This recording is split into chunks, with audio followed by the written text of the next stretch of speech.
All right, ladies and gentlemen, welcome to the city regular meeting of the city of Needles, California, Tuesday, May 25th, 2021. We don't have any executive session. We're moving straight into the council meeting. The public may attend. Masks are required and designated seating is requested. We're going to call this meeting to order. Please take the roll.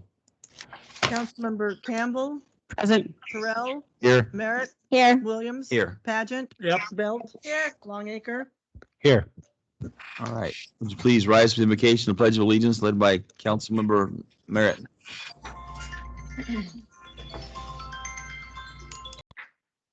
Dear Lord, thank you for letting us gather again with all of our citizens from the city. Help us make the wise decisions for the entire city as a whole. We ask you to be with us. Help us make the correct decisions and move on with the city's business. We ask you to be with Rick and help him. We ask you to be with everybody that's still having issues, and we ask you to be with everybody. We love you, Lord, and we ask in Jesus' name. Amen. Ready, begin. I pledge allegiance to the flag of the United States of America and to the republic for which it stands, one nation, under God, indivisible, with liberty and justice for all.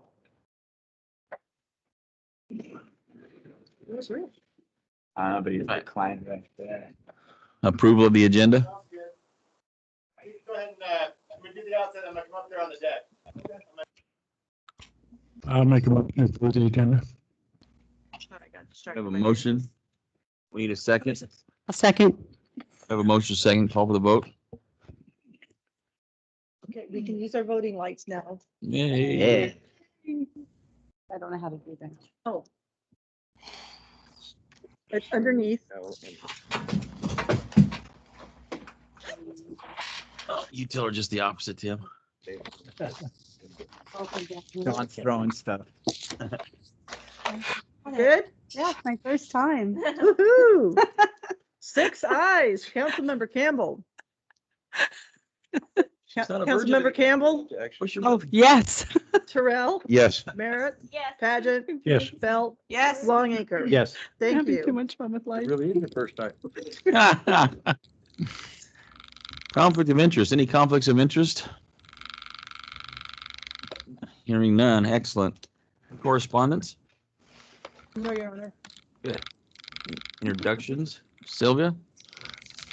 Good evening, Mayor and members of council. I want to introduce Barbara DeLeo. She came to work for the City of Needles in the middle of COVID, July of 2020. We haven't had this opportunity.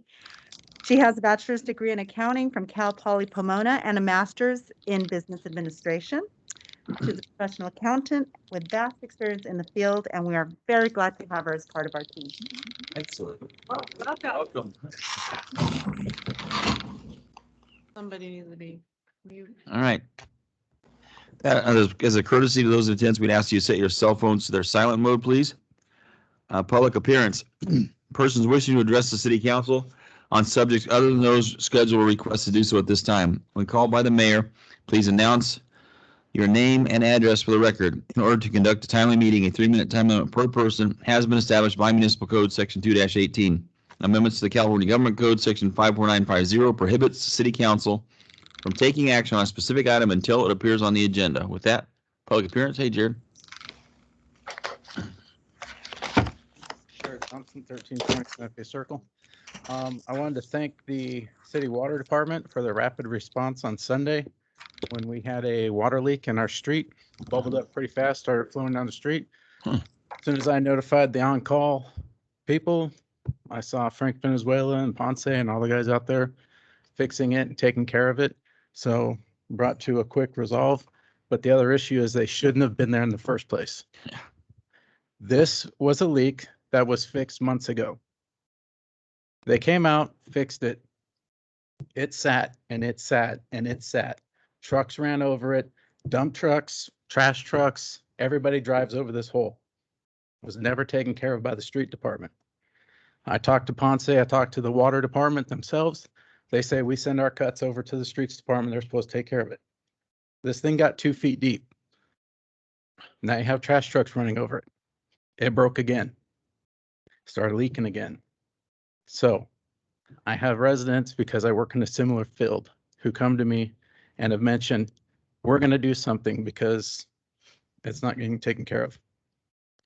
We have had a cone put there by a resident, it got ran over.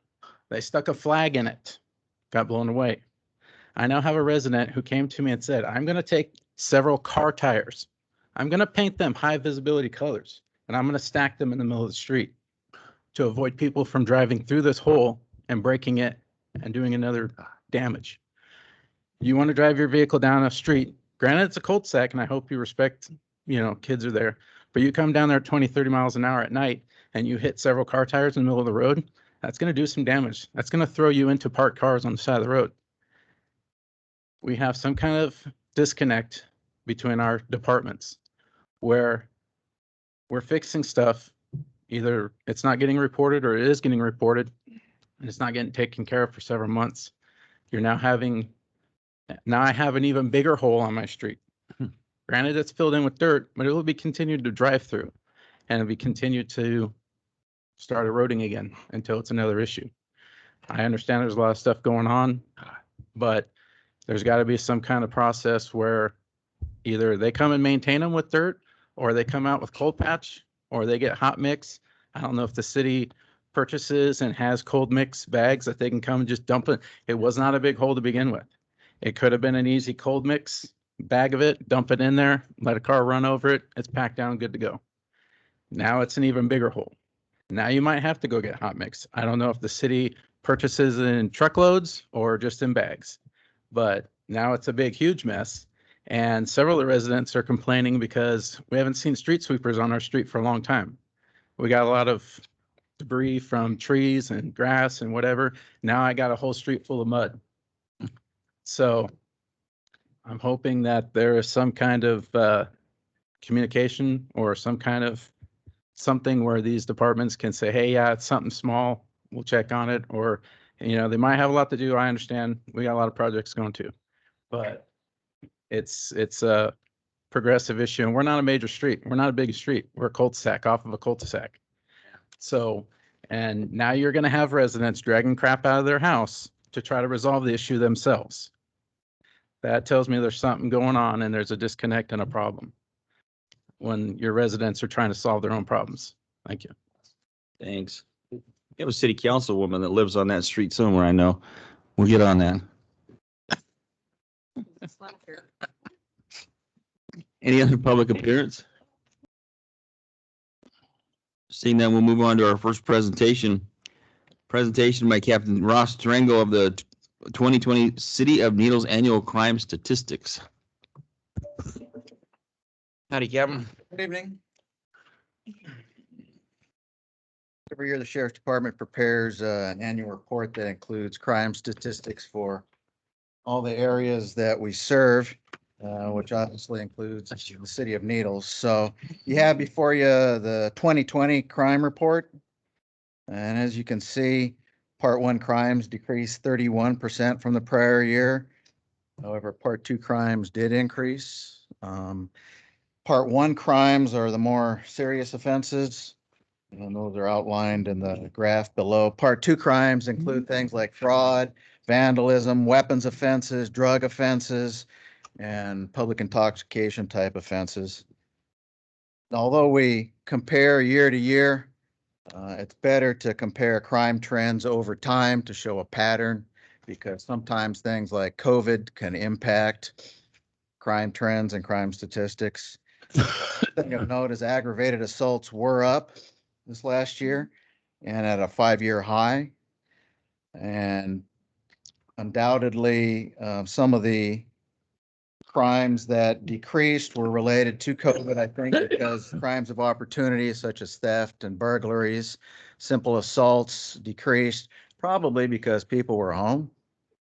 And so there wasn't an opportunity for someone to victimize them or for them to be victims of a crime. Likewise, if they weren't out driving around, their cars are less likely to be broken into, and on and on. So. But they could have stepped up their game too and it become aggravated assault instead of just simple assaults. Yeah. Prior to this, violent crime was on the rise and at a 5-year high. Yep. And when restrictions are lifted, I would expect this trend to resume. Many of the assaults we see are domestic violence related in nature. And these are some of the most dangerous types of calls that deputies can respond to because people's emotions are high and sometimes they do things that they wouldn't normally do. Our calls for service were at an 11-year high this last year in 2020. So this equates to more than 1.5 calls per service per hour. And half of the time there's one deputy sheriff on duty. So you can see our guys stay quite busy. Bookings were down, but that's a direct result of COVID because we were restricted from booking most people and had to release them in the field. And that was due to jail policies and the whole medical issues surrounding it. Reports were close to an average for the past few years. But again, with fewer people reporting crimes, it's probably direct relation to that also. The graph on the bottom of the first page outlines all the part 1 crimes mainly, 5-year window, and includes at the top the various law changes and of course COVID that impacted those years. Because laws in California seem to change often, and so that has a direct effect on crimes. When they decriminalize some things such as petty theft, a lot of times people don't bother calling us anymore because they feel there's no point in it.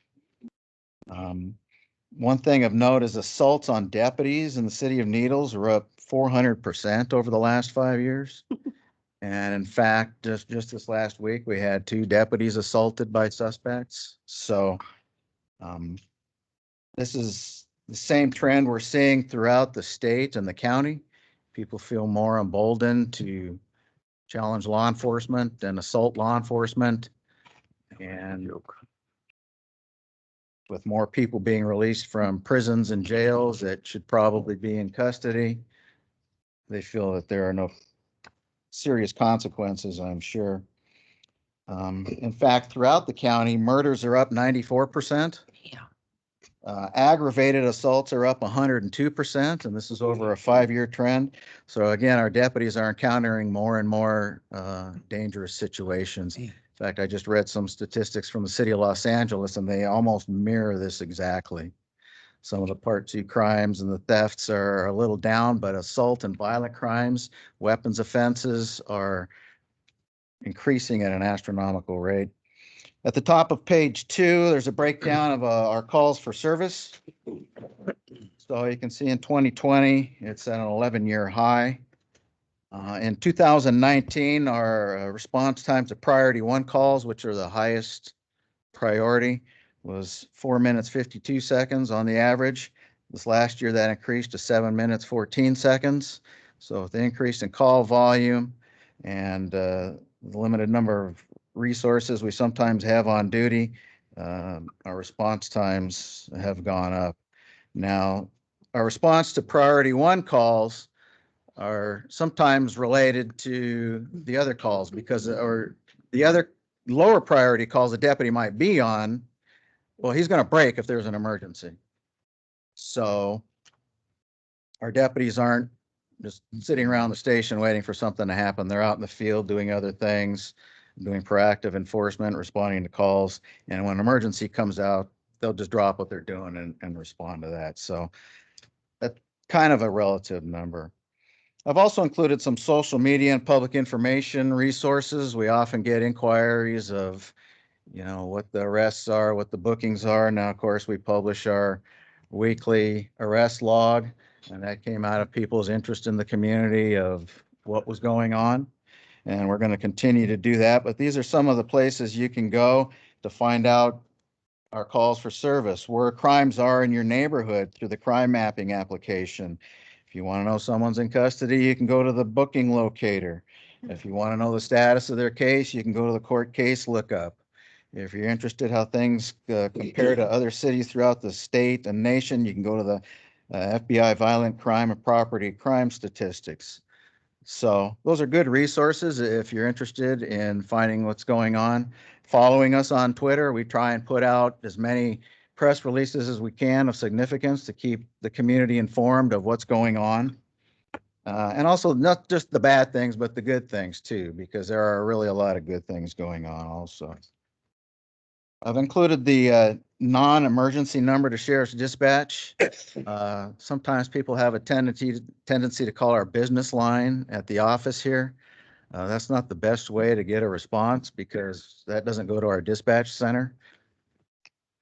You can get connected through that, but there's kind of a phone tree, and so that could take some time.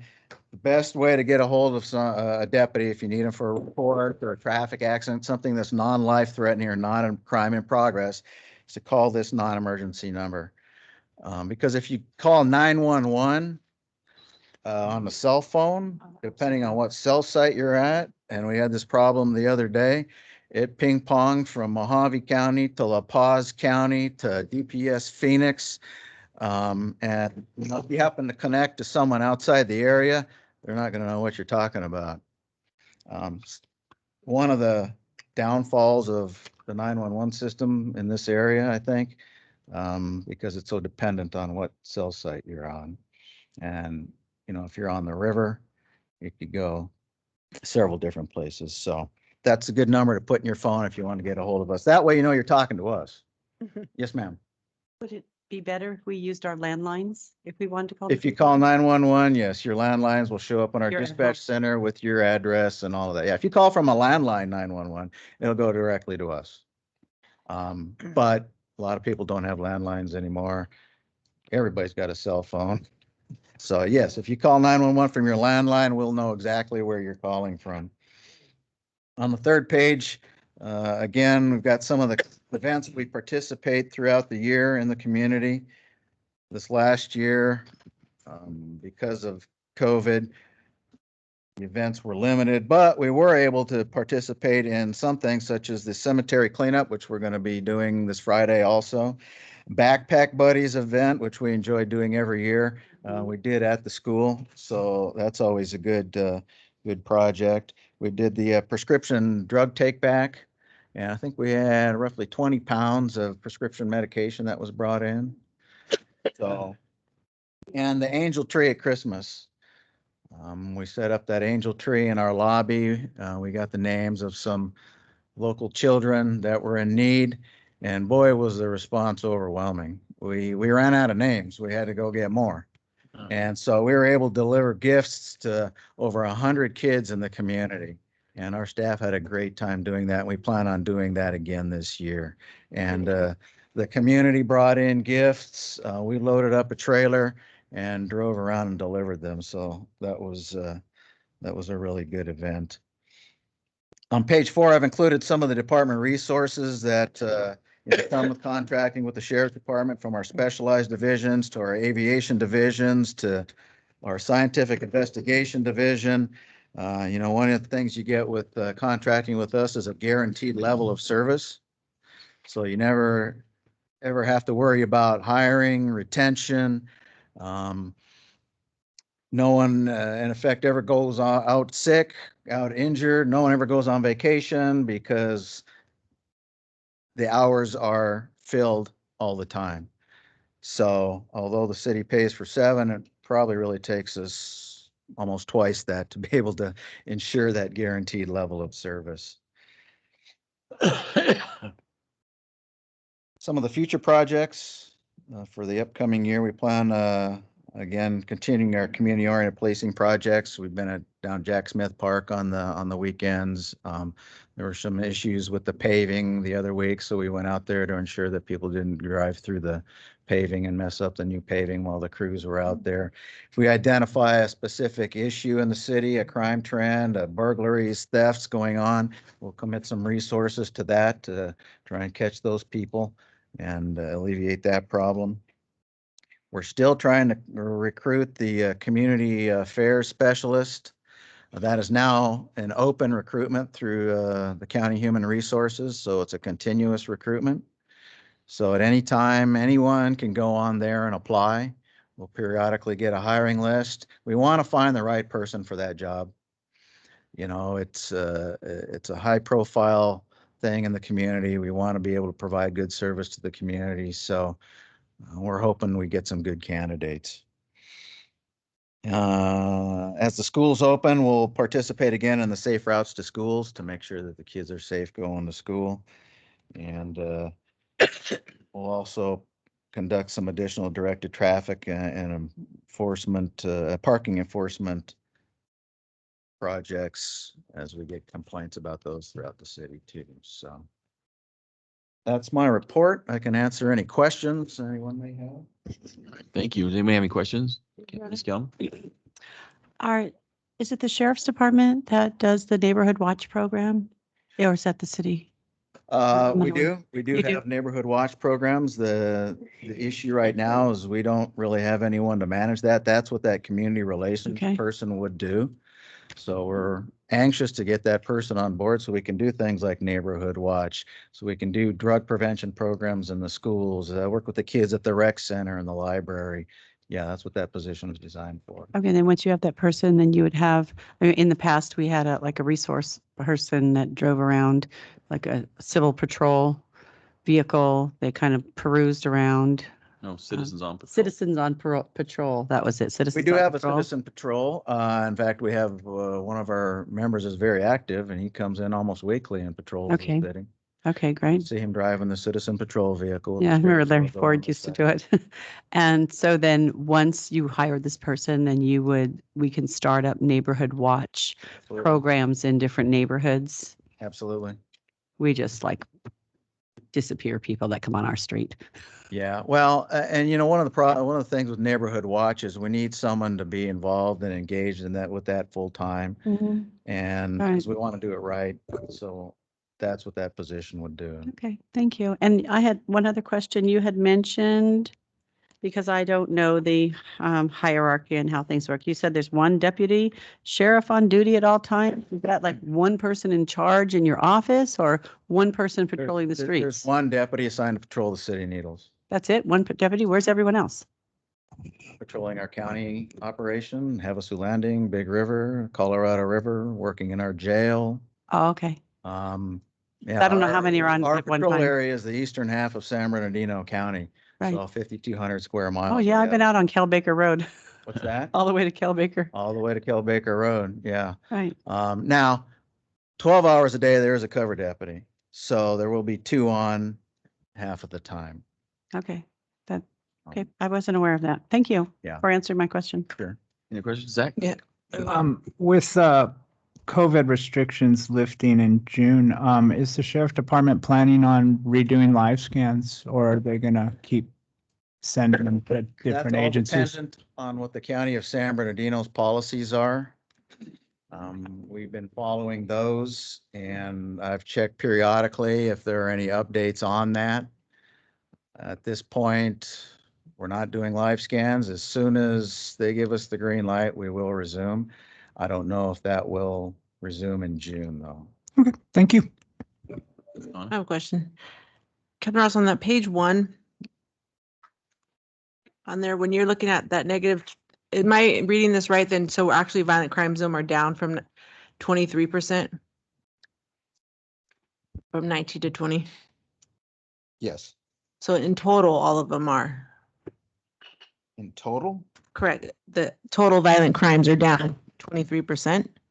Right, there were 133 last year, there were 173 the year before, but prior to that, there was a steady increase. Mhm. And I think that's because the simple assaults were down quite a bit. I would suspect because people were at home and not out and about, where people think they sometimes come have do this. confrontations. Like I say, the aggravated assaults tend to be domestic violence in nature. So with People being at home. home, Okay. Yeah. that may have played into And that makes sense. Okay. We're lucky there weren't more murders. Bars were closed. The bars were closed. Yeah. Go ahead, Tim. Okay, you mentioned that City of Needles pays for about 9 deputies, correct? 7. 7 deputies. Okay, so that's 2 on every day, 12-hour, 12-hour. That covers about, no? No, there's one on 24/7. Okay, and then another one on 12 hours a day. So half of the time, there's only one deputy assigned to the city. Okay, The other half of the time, there are two. okay. So where's the 7 come in? I know there's 7 days a week, but To cover. exactly how does that play out with scheduling for 7 people to rotate in and out of? Well, Or it actually 7 days takes a week. more than 7 to do that because theoretically, you need 5 people for one position. Mm-hmm. But the way the hours are paid by the city, 264 patrol hours a week is essentially what it works out to. So those patrol deputies assigned are exactly 264 hours a week. Okay. Yeah. So we ensure that we fulfill the city contract every day, 24/7, 365. Again, no one's ever off, no one's ever sick. The city's never left scrambling to find somebody. Now, we have been impacted by the necessity to transport mental health patients to Arrowhead Hospital in Colton. In fact, the other day we had 2 in one day we had to make a run. When that happens, we don't leave the city uncovered. We'll call someone in to do that. Likewise, because of the requirements through some of the lawsuits we've been forced to comply with for our jail system, people with certain medical issues have to be transported to our bigger facilities. So if someone needs to stay in custody because they meet the criteria, typically it's a crime of violence, domestic violence, we don't release those people. We have to transport them to the High Desert Detention Center in Adelanto or the West Valley Detention Center in Rancho Cucamonga. And again, we'll call someone in to do that because that's a whole day with someone being gone. So obviously we can't take the guy on duty. With good traffic. Exactly. Yeah, if the pass is open. All right. Any more questions for council? Thank you. All right, thank you. Thank you, Captain. All right. Discussion of the budget for fiscal year ending June 30th, 2022, and schedule the matter for a public hearing and action on June 8th, 2021. Mayor, members of council, Sylvia Maletti, Finance Department, City of Needles. This evening, we are having our budget workshop. We are not seeking approval tonight. We are looking to bring this back for a public hearing on the June 8th meeting. Before you are the general fund budget for the city, the cemetery, grant funds, sanitation, golf course, internal service funds, transit, and successor agency budgets for the fiscal year ending June 30, 22. The way the process works is the city manager, myself, and department managers meet approximately, what time of year is that? Sorry. Drew a blank on the date there, but we meet and review the budgets that are being requested, the appropriations for the new incoming fiscal year that begins July the 1st. After those numbers are compiled and summarized, we meet with the council budget committee, and we met with them to discuss the NPUA budget on May the 17th. And also on May 12th to discuss the general fund and all the other budgets. And that was Councilmember Terrell, Councilmember Merritt, and Councilmember Belt. The current version that we have before you, the highlights for that are the $100,000 increase in the sheriff contract for the continuation of the base level service. There's also some personnel additions due to the increased activity and growth in our city. 1 full-time code enforcement officer, a part-time clerk that'll be shared between building and safety, code and planning, and a full-time clerk for the city clerk department, and a part-time clerk in the finance department. Approximately on page 5, which we'll go through the list in a moment, but it highlights the differences between the mid-year base level number to the current number that we request for June 30, 22 budget. So some of the highlights are an increase in cannabis revenue for approximately $855,000 for dispensaries and $1.2 million for cultivation. Across the departments as well are an estimated 10% increase in the healthcare costs. Those are renewed in November, so we've put in a 10% increase since we don't know what the actual number will be. There's a contractual 2% increase for salaries and related costs starting in July 21. The minimum wage goes up to $15 from $14, starting January 1st of 22. And also across the departmental budgets, we have increases for year 1 of the pay and class study, which you approved in February. We have currently included year 2 of the pavement management system in the public works budget. The full amount of that is $2,966,000. And that will be shown later. The proposed budgets also include the list of options, which are items that did not make it to the operating budget, but we can discuss them this evening and they can be put on if you would like them to be. The CIP list, which is our capital project list.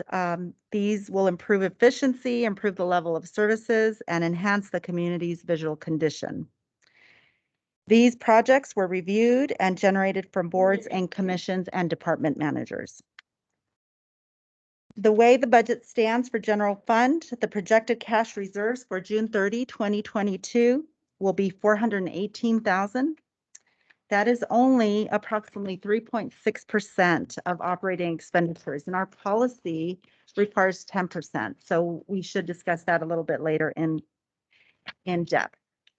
The gold standard is 15%, but our policy only dictates 10%. Cemetery had increased in expenditures of $16,000 due to payroll and associated payroll costs, and the subsidy from the general fund will be approximately $133,000 in fiscal 22. The golf fund reflects expenditures that exceed revenues by $559,000. This includes the golf maintenance increase, pay and contract increase and associated payroll costs, and also an increase in the cost of seed. The expected golf deficit for fiscal year 22 is $79,000 more than fiscal year 21. As of March 31st, 2021, sorry, there's a typo. The accumulated cash deficit in the golf fund is approximately $2,914,000. We expect that to reach $3 million by June 30th. The current rate of an average of $376,000 deficit per year will create the city general cash account to be depleted at that rate in approximately 4.65 years. That is an improvement from last year, because last year was 1.25 years. But with the increase in the general fund revenues, that situation has gotten a little bit better. Of course, the successor agency is winding down. We have an escrow and title administrative management fee that will go to the general fund when the Ice Plant Road property closes, and it'll go to the general fund. It's in the budget. It was currently in the budget for fiscal 21, but there were some delays on the sale of the property, so we removed it at mid-year. The utility board has recommended for approval the MPUA and utility budgets. Those are included as well. And we plan to bring this budget back for a public hearing on June 8th, at your meeting of June 8th. And as per City Charter Section 1105, this budget shall be adopted on or before June 30th of each year. So I draw your attention now to the next page after the staff report, which is the general fund summary, as well as the base level comparison sheet, which details the increases and decrease in the general fund budget for the year. The main ones, of course, being a decrease of $324,000 due to COVID grants being received in fiscal 21, but that won't be received in fiscal 22. The cannabis revenue tax, as I mentioned earlier, that'll be increased. And the transfer from RDA, $43,000. Are there any questions on the general fund budget?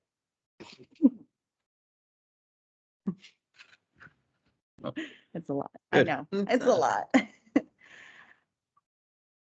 Okay, so We can go through the highlights of the departmental, the larger items. We can review those a bit. For finance, we have the audit fees for 12 total cannabis audits to be completed all in 1 year. There's 4 more than last year, so that is an increase in the finance budget of $55,000. For mayor, council, clerk department, we have a decrease in the anticipated legal fees. There was that it was the fire district project that was completed, so that got removed from the budget. And in addition of a full-time admin clerk in the mayor, council, clerk department for $64,000. In planning and zoning, there was just some reallocation of the associate planner between planning and code. Was originally 35% between planning and code, and the remainder in the utilities. We have changed that to 65% in planning, 5% in code, and the balance in the utilities. So that made a difference in the planning department of 42,000, an increase. In the engineering department, there was also a shift to the addition of the city engineer building official.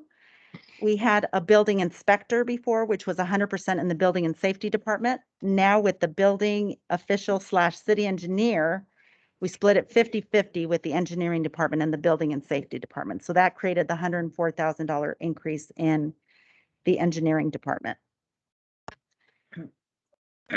For the police sheriff contract, of course, I mentioned that earlier, that was the increase in the contract for the base level continuation of $100,000. It would be $771,000 more for tier 2 service, which is 80 more patrol hours and a marked car. For public works, we have phase 2 of the pavement management plan. It's included in the budget currently, but as I mentioned, the reserves are a little bit low. We may want to pull that back a little bit. We can always put it back in when the revenues come out higher for this fiscal year ending. Also, code enforcement, an addition of a part-time clerk that's being split 3 ways between code, building, and engineering. And a new code enforcement officer dedicated to the cannabis compliance. Parks, building, and grounds, a lot of the same capital projects were completed in 21 that had to be removed out of the budget. So that's a decrease of 20,000. And an increase in the property insurance due to the Algarces, which had a new appraised value. So that increased the property insurance by 27,000 in parks. And the rec department had a decrease in their general insurance expense and the removal, of course, of the capital projects that were completed in fiscal year 21. Any questions on these details? Okay, moving on to cemetery. There were less burials anticipated for fiscal year 22 than in fiscal year 21. And also there was an increase in the expenditures due to the pay increases per contract and associated payroll costs. Any questions on cemetery? Okay, on to the special revenue funds. Those are the grant funds. The Caltrans grants, there is a transportation element that I believe has already been brought before you for $245,000 that will carry over to fiscal year 22. And the Arizona Bridge project for $800,000. Those are in that number. The SB1 project list, I have not received that yet. I should have that by the next meeting. For 213, Fund 213, Department of Housing and Community Development, that number, the $225,000, includes $160,000 for the land use element, which has also been presented to you, and the LEAP program for $65,000, which stands for Local Early Action Planning for Housing Production, LEAP. There were new projections for the Measure I Fund, Fund 214 from SBCTA. We'll be receiving approximately $132,000 in fiscal year 22 for those projects. And also a fund from MLHP, which is a Measure I fund, where they're giving us $92,000 for the bridge project. For the COPS AB 3229 supplemental, those are just new projection numbers. And the same on the California Conservation Recycling Grant. It's the same amount as last year. Any questions on the grant funds?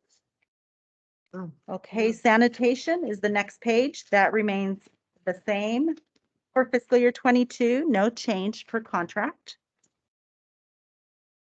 And the golf course revenues, the manager is expecting an increase in players if we get the new carts of approximately $14,000.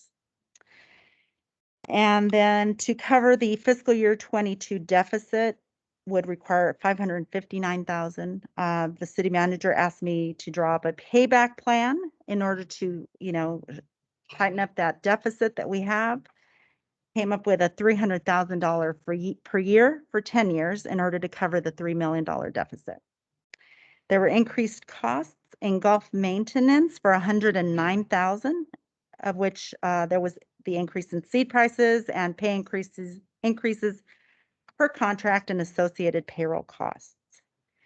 There was a small reduction in the payroll costs for the pro shop because in fiscal year 21, we still had a few months of running the pro shop ourselves. The Touchstone Golf didn't start until October of 2021. So this fiscal year 22 will be a full year of Touchstone running the golf course. Any questions on the golf course? Okay, now to the internal service funds. There were across the board, the pay increases per contract and associated payroll costs within most of these departments, utility, business office, and fleet maintenance. For management information systems, we purchased new servers in fiscal year 21. So that reduction was as a result of getting those in 21, and now they're not in 20.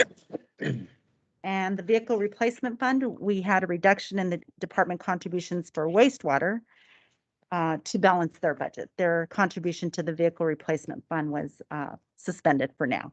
They have enough money in their budget to cover their vehicle leases, so they're good there. The next page just explains what an internal service fund is for your perusal. And then the transit funds are the next page, which of course are contractual and grant driven. They're revenue neutral funds. There's an increase in the dial-a-ride, a decrease in the dial-a-ride medical, and a small increase in the net. Any questions on that fund? Okay, and last but not least, for the general fund and other departments is the successor agency to the RDA, which is SARDA.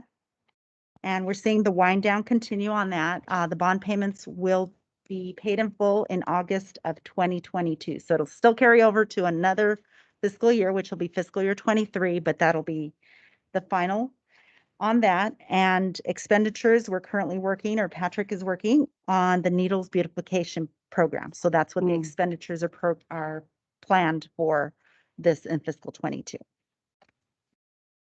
The options list is our next page. And that just outlines what didn't make it to the operating fund at this point. There's council's requesting that department 7 new tablets for you on an $80,000 expenditure for planning to hire a development consultant for planning review to help with that, get those through a little quicker. Of course, the police increase for the tier 2 rate. Animal control, spay and neuter services that would be to provide those spay and neuter services for all adoption would be $10,000 a year. New vehicle for the new code enforcement officer, or we could just do the hand-me-down as we have with other departments. And then in public works, we have a Gannon tractor, which is a 3-yard loader, $65,000, and to paint the curbs for $20,000. In parks, also a new vehicle is being requested, so that's $5,200 for the annual lease. And to replace the drinking fountains, 2 at Duke Watkins Park and 1 at Jack Smith Park, approximately $11,500. In recreation, they need a new AC unit for the gym, that is approximately $27,000. Cemetery has a couple of items in their equipment, a new mower and a tractor, and some equipment also in golf maintenance, a cart, and a tow behind trailer sprayer. Also the addition of the moving of one Golf MCW1 from part-time to full-time, approximately $32,000 has been requested. And of course, the water conservation improvements, $400,000.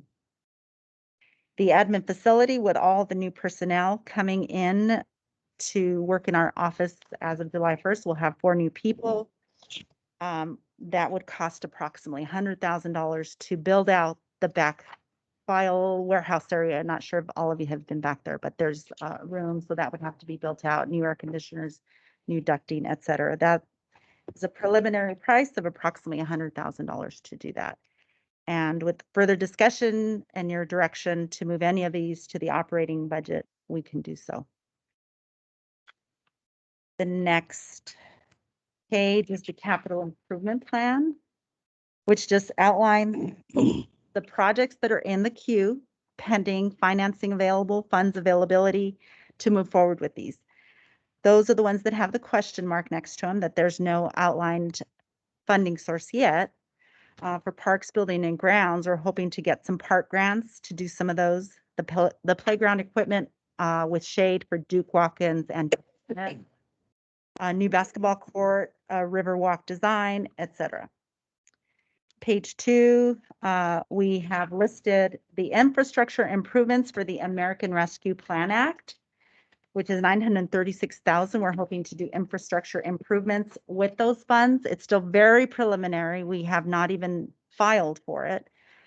They know we're here. We're getting our list together of what we would want to do when the money is actually distributed. Also, in the Public Works Department CIP list is the city yard rehab, underpass flood prevention, and the 3rd-year pavement replacement plan. The items that are on this list that have an asterisk next to them means that they were also submitted to Congressman Obernolte on May 13th. We submitted to them a list of 10 items, and these that are still on here, we didn't want to lose track of them. They're still on our list until they get done, but those were part of what was sent to him. And cemetery, of course, has some improvements requested here, and the golf course irrigation for 1.2 million here. Any questions on the capital improvement plan? Okay. On to the Needles Public Utility Authority budget. The highlights for the NPUA budgets include an increase in consumption estimates in water by 184,000 and in electric usage by 852,000. The wastewater rate increase revenue estimate is 51,000 for the year. The expenditure budgets for all 3 utilities increased by the cost of the contractual pay increases as well as associated payroll costs. And revenue projections luckily have normalized some since COVID year, fiscal year 20, or really it's calendar year 20, but costs are rising for materials and supplies. So the next page is our NPUA, the Needles Public Utility Authority budget. This includes interest income in the LAIF account, and expenditures include the bond debt, bank charges, purchase payment, utility user tax. Of course, these bonds have 10 more years. They expire February of 2031. These revenues less these expenditures give us the $3.369 million number. Then we take the net change on the following sheets and add those in or decrease it by that number. It leaves us with 3.7 million. At the bottom of this page, we highlight the asset replacement funds. The ones on the left are the ones that sit within the NPUA. So there's electric asset replacement fund, has some certificates of deposit as well, some funds in LAIF. They're 2.8 million. The next group of numbers, the next column, is the city side asset replacement funds, meaning that they're held in the operating fund of the utility. They're not anywhere but in the utilities operating fund. There's water, wastewater, and electric. Electric's total asset replacement fund is 3.801 of the total of the 2 city side and NPUA. These numbers then get transferred over and end up on the utility operating budget. So water has allocable costs on the lower left, which is all of the MPUA expenditures split between the three utilities, water, wastewater, and electric. So let's turn to the water operating budget page. I'd like to point out about 5 pages back, there's another base year level comparison sheet that gives the detail as to the difference between the numbers at mid-year, the budget fiscal year 21 mid-year numbers, and how it changed and came to the fiscal year 22 ending budget numbers. So for water, as I mentioned, there's an increase in consumption. There's an increase in the operating expenses for the electric utility bill, and property insurance increased. The decreases are items that were removed because they occurred in fiscal year 21, such as the DWR Emergency Grant Fund for $243,000. The hydrology services study was backed out. Shade structure, we plan to have that done by June 30th, so that was also removed, leaving the balances and revenues of the 2.812 for water and expenditures of 2.001 for the operating expenses. Any questions on water? Okay, on to wastewater. So the increase in rates on wastewater, 50,000. The increase also in the pay increase per contract and associated payroll cost, 27,000. Increase in general supplies, 6,700.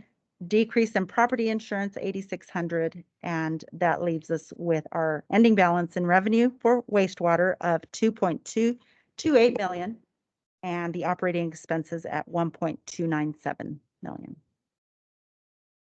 Any questions on wastewater?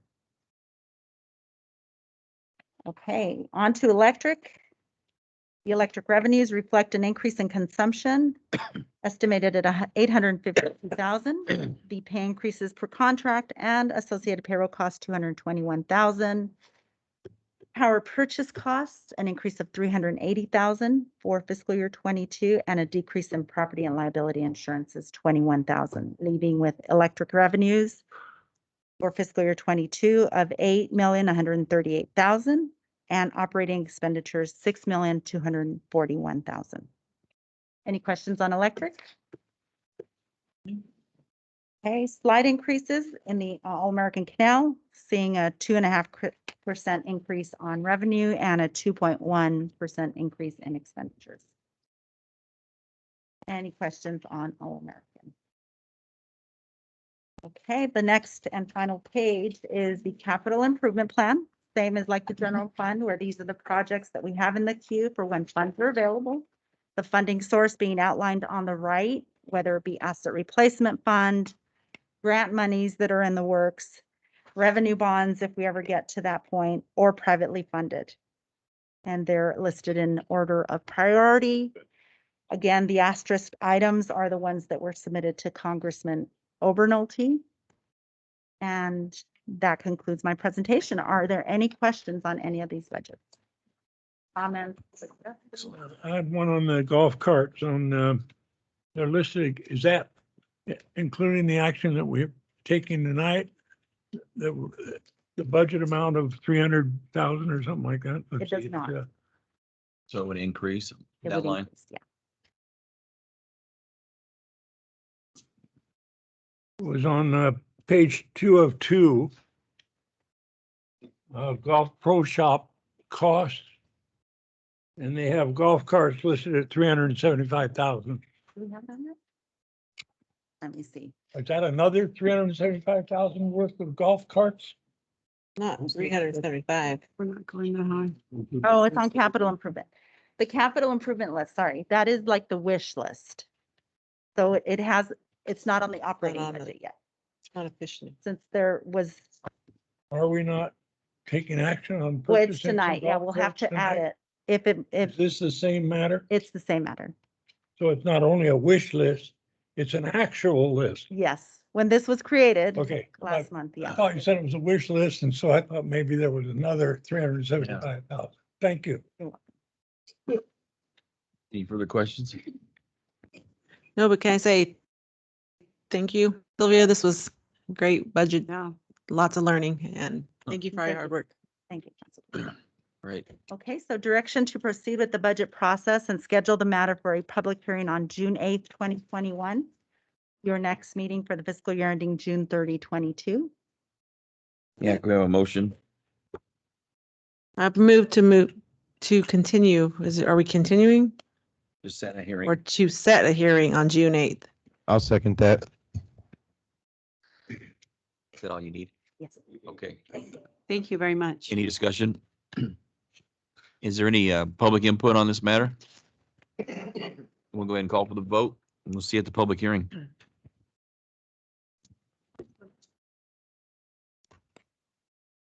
Six ayes, Councilmember Campbell, Yes. Terrell, Yes. Barrett, Yes. Pageant, Yes. Yes. Longacre. Yes. Thank you. Right.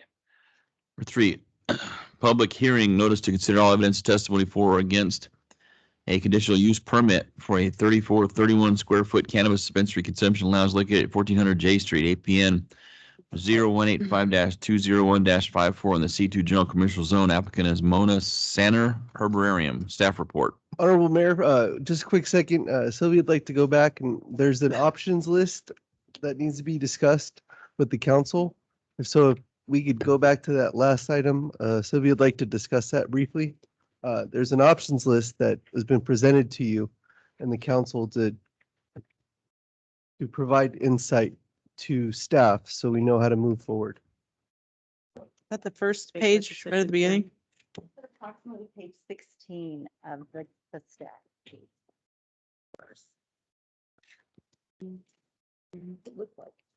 It looks like that. Say general fund 7,000, council. Yes, that's it.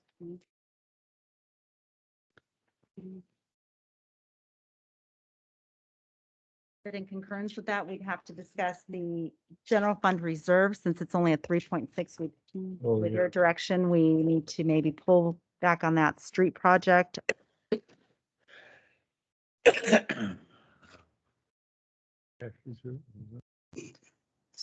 State what you just said again, Sylvia?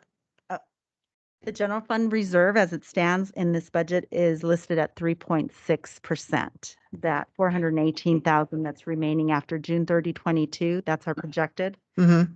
Our policy states 10%. So we would have to scale back on the street project to about 2.4 million in order to get the reserve back into 10%. And we need direction, or even further, if you would like to include any of these options on the operating budget. So at this point, we're at 3 million for these two. Can I ask a question? Sorry. Yeah, go ahead. The 3 million now, you're talking about for next fiscal year, 2021 to 2022? Yes. On the 2.4 million that's budgeted for that? Yes. So we need to scale back on that to get our 10% back up. Yes. And even further, in order to include any of these on. So go ahead and think about these, think about them in your minds and then get back to staff for that June 8th meeting, we'll be able to have that discussion. And then also for clarification, the golf carts, the 375 that was proposed is actually 332 with this proposal that's in front of you. So there's actually a savings occurring with what's occurring. I mean, you know, it's a savings in a sense, but you're saving a little bit from this proposal versus the capital improvements list. Okay. So thank you. Thank you. Thank you. Thank you, Sylvia. All right, staff report for our public hearing. All right. Honorable Mayor and City Council, in front of you, we have 3 resolutions. I want to put them together in a slide for you to make it simple. But it's resolution 2021, 27, 28, 29, all regarding 1400 J Street. So in front of you, we have 3 CUPs. 2021-27 is for a conditional use permit for 2,600 square foot cannabis consumption and dispensary located at the address stated earlier. 2021-28 is for a 316 square foot distribution facility located at that same address.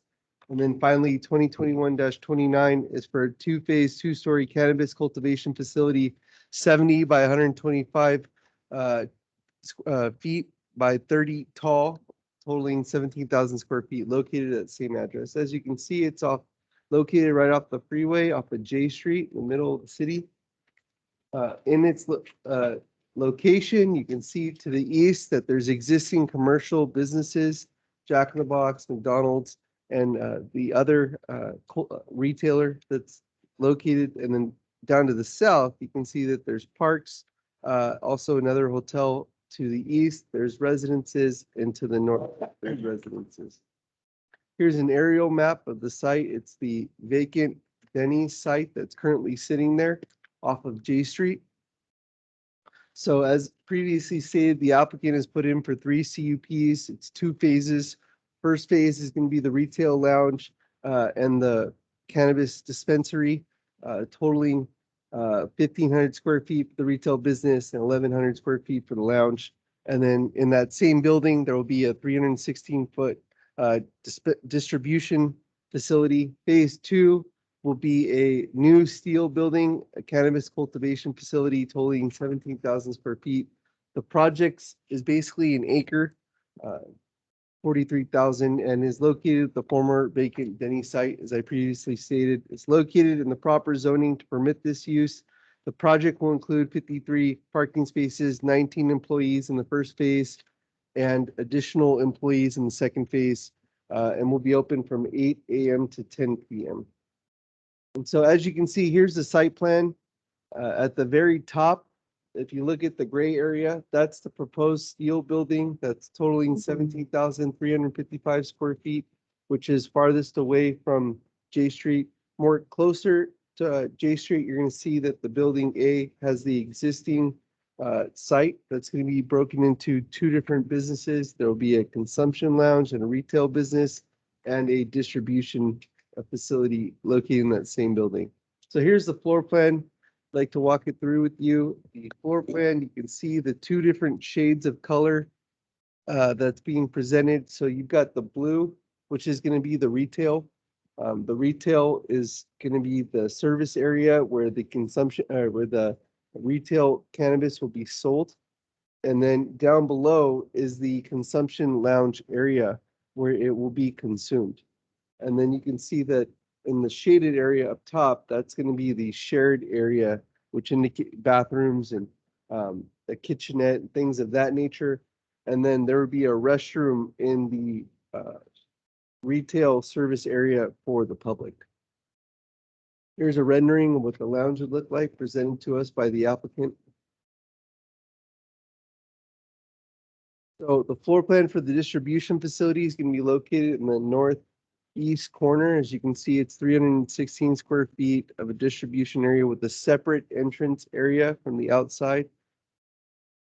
And then here's the first floor of the cultivation facility. You can see that it's got 2 rooms. Well, it's 3 rooms, but one's a veg mom room, and then the trimming area. And then up top, you got 3 more cultivation rooms with a drying room and secure storage. So here's the elevations of the retail lounge that are provided to us from the applicant. As you can see, the front southeast elevation looking into it, it's the existing door. And then from the right side, you can see that there was a door there that's being replaced with some shrubs and a facade type looking piece. And from the rear northwest elevation, and then from the left side south elevation.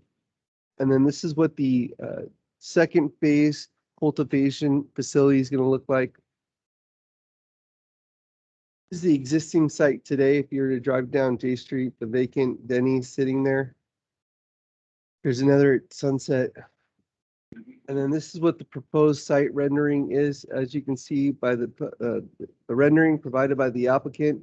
To the left, you see that there's the existing Denny's building that's been converted to a lounge, and in the back, northeast side of the building will be a distribution facility, and then on the east side, northeast side of the parcel, you'll see that the cultivation building is being presented.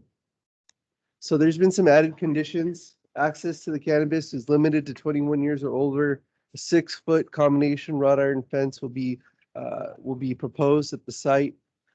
Initiate last call process to ensure that the individuals, the customers are not using unused cannabis and there's a safety protocol. The consumption lounge to be designed and maintained with the ventilation air filtration system so that no odors escape the building. Condition to merge the two parcels as part of the parcel map to create a new parcel provides a buffer between the project and City of Needles Recreation Center. So at the May 12, 2021 Planning Commission meeting, there was unanimous approval for all 3 CUPs. There was also an added condition for a lot line adjustment for the 600-foot separation from the school parcel. And so just to give you an idea what that means, so that area, the 618 marker, there'll be a lot line adjustment from that triangle piece, which the current owner owns, that will merge together to create that separation from the school district. And then here, looking at this, they're 588 feet away, but because the current ordinance states that the cannabis facility needs to be 600 feet away from a recreational center, there's going to be the rec center itself down here in the southwest corner will be parceled off and be on its own parcel to create, and those are all conditions of approval for this project. And so the recommended action is to approve. So we're going to do these one by one and open it up for conversation, and the applicant is also here for discussion. But here are the recommendations. Let's start with the first one. So our recommendations to approve 2021-27, the CUP for 2,600 square foot cannabis dispensary lounge located at this site. I'm now available for any questions, and then the applicant is also here. So we're going to do these one by one.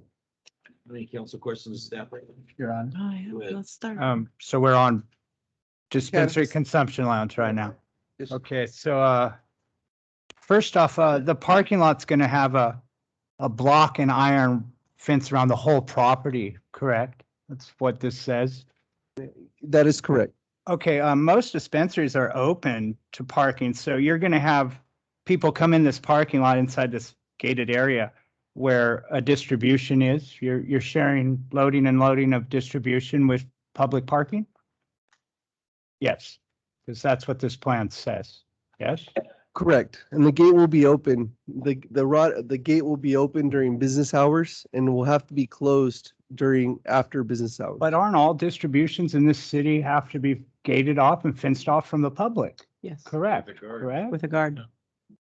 That is correct. And there is a fence around there Okay. to protect them from anybody entering into that facility. But the problem is you have public in the parking lot while people can unload from a distribution. All the other ones aren't allowed to do that. That was my thing. On to the next, we got these. This is pictures of the store and the lounge. Isn't it against state law to be able to view into the lounge from the outside of the building? These windows show if I parked in that parking lot, I can see right into this lounge. Correct. We would require, and it's part of their conditions of approval, that they're not able to view into the lounge itself. But if the retail, you have to be able to see into the retail area. And my last question is, and every lounge I've ever been into, you can't see into the retail area from the lounge. You enter from the retail area and then use the lounge. My last question is, there's a restroom in the store, but there's no restaurant in the lounge. So if you're to have a customer in your lounge and they had an emergency, they would have to go back through the door that enters into the store and use that bathroom, correct? And I would allow the applicant to answer that. Yeah. Okay. Here. Cool. Thanks.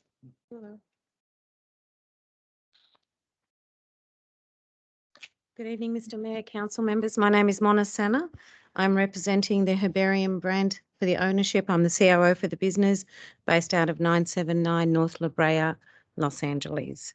To answer your question, Yes, there is actually a toilet facility there on the top. I'm sorry, sir. I'm There you sorry. go. Yeah. Just the Australian accent, Ah. according to some people.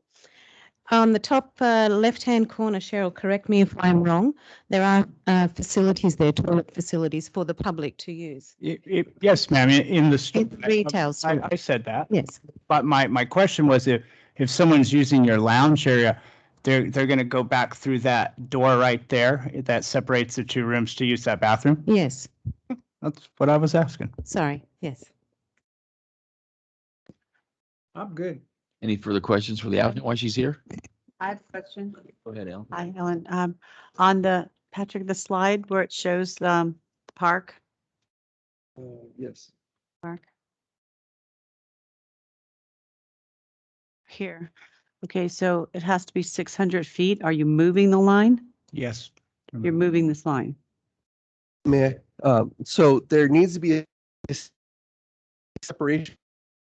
When we inherited this piece of land from a very long time ago, there was it's one huge parcel. So you've got the rec center, you've got the aquatic center, you've got Duke Walk-ins, you've got Nikki Bunch. They actually sit on one huge parcel. And so it's 200 feet away from a park and it's 600 feet from a rec center. Right. Because we can see that the rec center itself is 600 feet away from this this proposed facility, but because it sits on the parcel, the code, the way it reads is it's from closest property line to property line. And so by creating a separate parcel for the rec center itself, we'll create a new property line for the rec center, which will then create that separation for the 600 feet. And when you create that separation for the rec center, so that gives no importance to the fact that this is a park for children, or this is so that makes it's a difference because it's a rec center and a park. Right. So the park, because 200 feet. I don't know these things. I'm 400-yard difference. Yeah. Okay. So the park is, so it's 400 yards from a park? 200 feet. Oh, 200 feet from a park. Oh, how interesting. Yeah. I know. Glad my kids are grown. That's all. And then the other question is this metal building that's going up in the back. It's not all the way back from J Street. It's a very small area back to J Street. From the street to where that building is proposed, there's no way it cannot be seen driving up and down the street. It's going to be a two-story building, a two-story metal building right back there. And now on the one-story buildings, they can put a lot of landscaping in front of it and dress it up and put lipstick on a pig.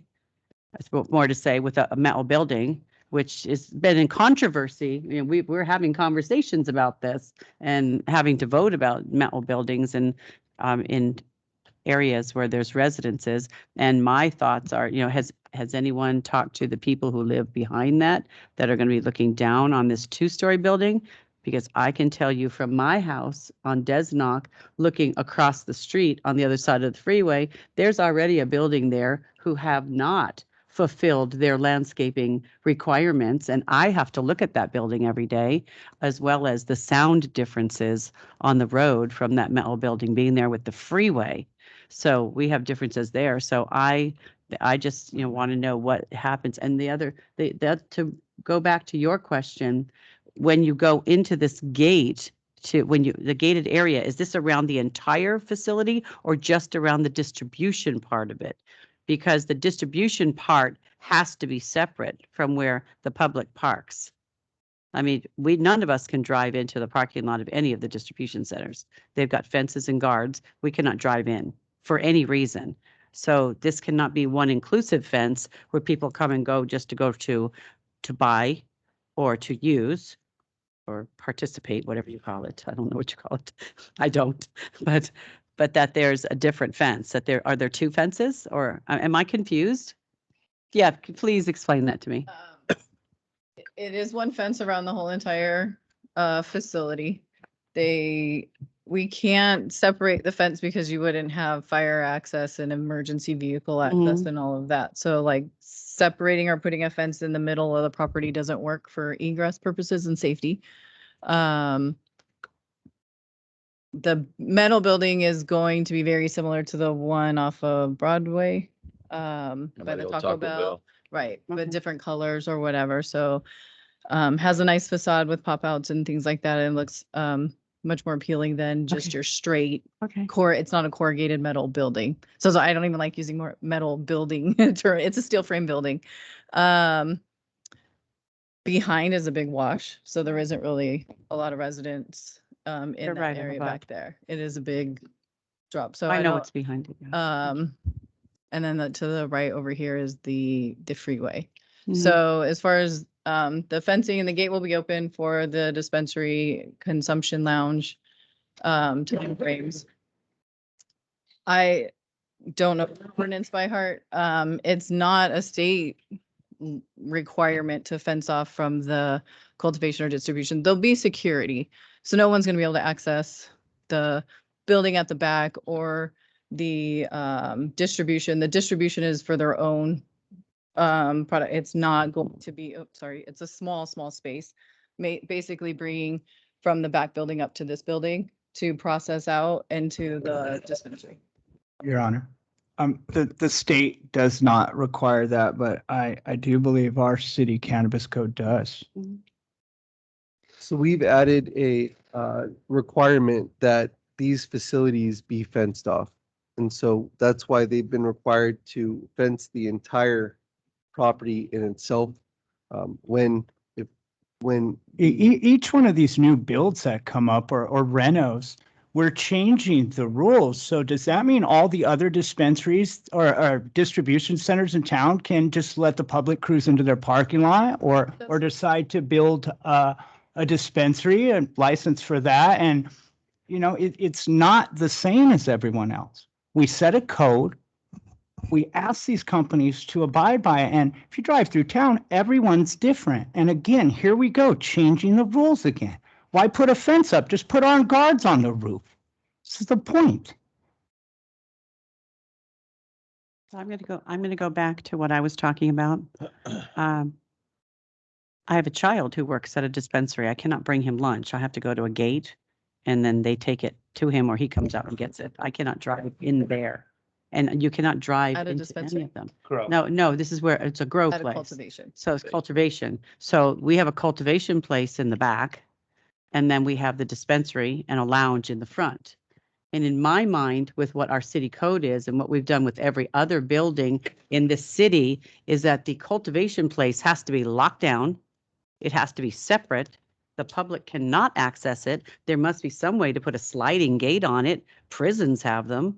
I don't want it to look like a prison. Right. But And- still, it has to be locked. I mean, according to what we've They done in the won't have past. access, so you can't get in. Even I can drive up to any of the dispensaries and go into the door and knock and get It's in. unlocked. We're talking about cultivation. Cultivation, I'm sorry, cultivation, but Farms is that, they have the three, and they were one of the very first ones where they had manufacturing, cultivation, and retail up on, help me with the streets, sorry. 101 Spikes Road. Yes. So I don't feel like the rules are changing. I've been around since the beginning too, and they have the three and they have a shared area in the middle and it's secured. Each one has a access code and it's very secured. Actually, the public can go into their parking lot at Spikes. I know the Bud Pharmacy very well. And the rest of their area is backed up, fenced off. Razor wire, matter of fact, it used to be a BLM building, if I'm not mistaken. And any pickup and delivery would go through the back fence, not pull into the front and be loaded through the front door or side door while there's possible children in parked cars while their parents are in the dispensary purchasing product. Nothing's coming out of the cultivate. I mean, it's through the roll-up doors with the trucks backed up, like there isn't product just moving outside. So you're saying your distribution area won't be doing load ups while It's 300 square feet. while the Mhm. while the dispensaries and lounges open, there won't be distribution vans pulling in, loading and loading while there's public in that parking lot. You know, I'll have to let you guys speak to that, what your operations, how they work. Yes, sir, there will be. So if we are required to put a fence, if that is what is asked of us, It doesn't work. You don't have the option. Not away because of fire, like you have to have that back access. and the reciprocal access, there's circulation won't work and fire allow a separate fence. We have the roller doors, and that's what we have in the LA facility at the moment. So we actually only open the roller door when we do have a distribution, either incoming or outgoing. Yes. But yes, there will be people in and out of that parking facility, yes. Yep. Can I talk on this one? Go ahead, Tana. I mean, I've been for marijuana in this town. It's helped save our town. It's brought up a lot of tax revenue, but location is key. And I'm 100% against this location. I do not believe any of this works for our area at this area. We need to continue to save. I've said it over and over. At least now I brought up the Brackman's, his retail. I understand you've been in here before about retail. I completely get it. We have no choice on who comes into our town. But I believe now, I mean, we are seeing how much, 1,000 square feet of marijuana at this point in time with, not 1,000, I'm sorry, 1,000,000 square feet of retail coming into our town. They're still coming to our town. There's many locations that they still can obtain and go to. And this is a prime location in our town off the freeway that I do not believe marijuana should be in. Any way you look at it, we continue to try to bend to help them to come in, and we will continue to help anybody come into our town. But we'll change our rules. Let's do this. Let's do that. Let's redo our property so that it's not on school property. Let's redo this. No, there comes a point that this is about a town, a community. People don't move here and ask, how many marijuana facilities do you have? That's just not what they ask. So we have to continue to remember we are a community first. We continue to welcome marijuana into our community in an appropriate area. I just do not feel this is an appropriate area or appropriate designed for this area. Are your comments more around the dispensary and the lounge or the cultivation facility? All of it. Yeah, all of it. Correct. Okay. Any questions for the applicant when she's here? Go ahead, Tim. Yeah, I've been waiting for a retail of, fast food joint, In-N-Out, 7-Eleven, anything to take this spot because of its location from the freeway. But I've been waiting for 5 years. And I don't necessarily disagree with this, but I do disagree with bending our code. The code is the code is the code. We went through it. We took a lot of time to build it. Mm-hmm. According to our code, you would have to fence off these parking lot spaces right here because every single one of the distribution, every single one of the grow facilities has to be 100% secure. So if you've got people coming in and out of this parking lot, they cannot walk up to your building, period. Not just the side, not get in. They cannot walk up and touch your building according to our code. Several of us on this council went through every single piece of that code and everybody else has adhered to it. This may not be the right piece of property for what you want to do, or you may have to retwist it or turn it or do whatever to it to meet the code. We've made everybody else abide by it. It's not time to change it. We just got done writing it. Thank you. And all the comments are heard, and what we only want to adhere to everything that is required of us from the city. We are not asking to break any rules at all. So if it means that we can have the consumption lounge and the retail centre, but we cannot have the cultivation or the distribution facility, then that is a rule that we would abide by. We are not asking to break any rules. We simply want to make it as compliant as possible and the best facility in the vicinity of Needles. And can I just add to your comments in regard to a restaurant for 5 years? The what? The restaurant idea for 5 years. So it was myself that sat with the owner, the Honourable Mr. Morris, and we talked for an hour at a restaurant about what is going to happen in that space. He had been approached many times by many other cannabis companies, but when he sat with me for the hour, I was able to talk him through the vision of what we have. And it's not just a dispensary, it's an education facility. Now, I myself am not a cannabis user, yet I work for the company and have done so for a few years.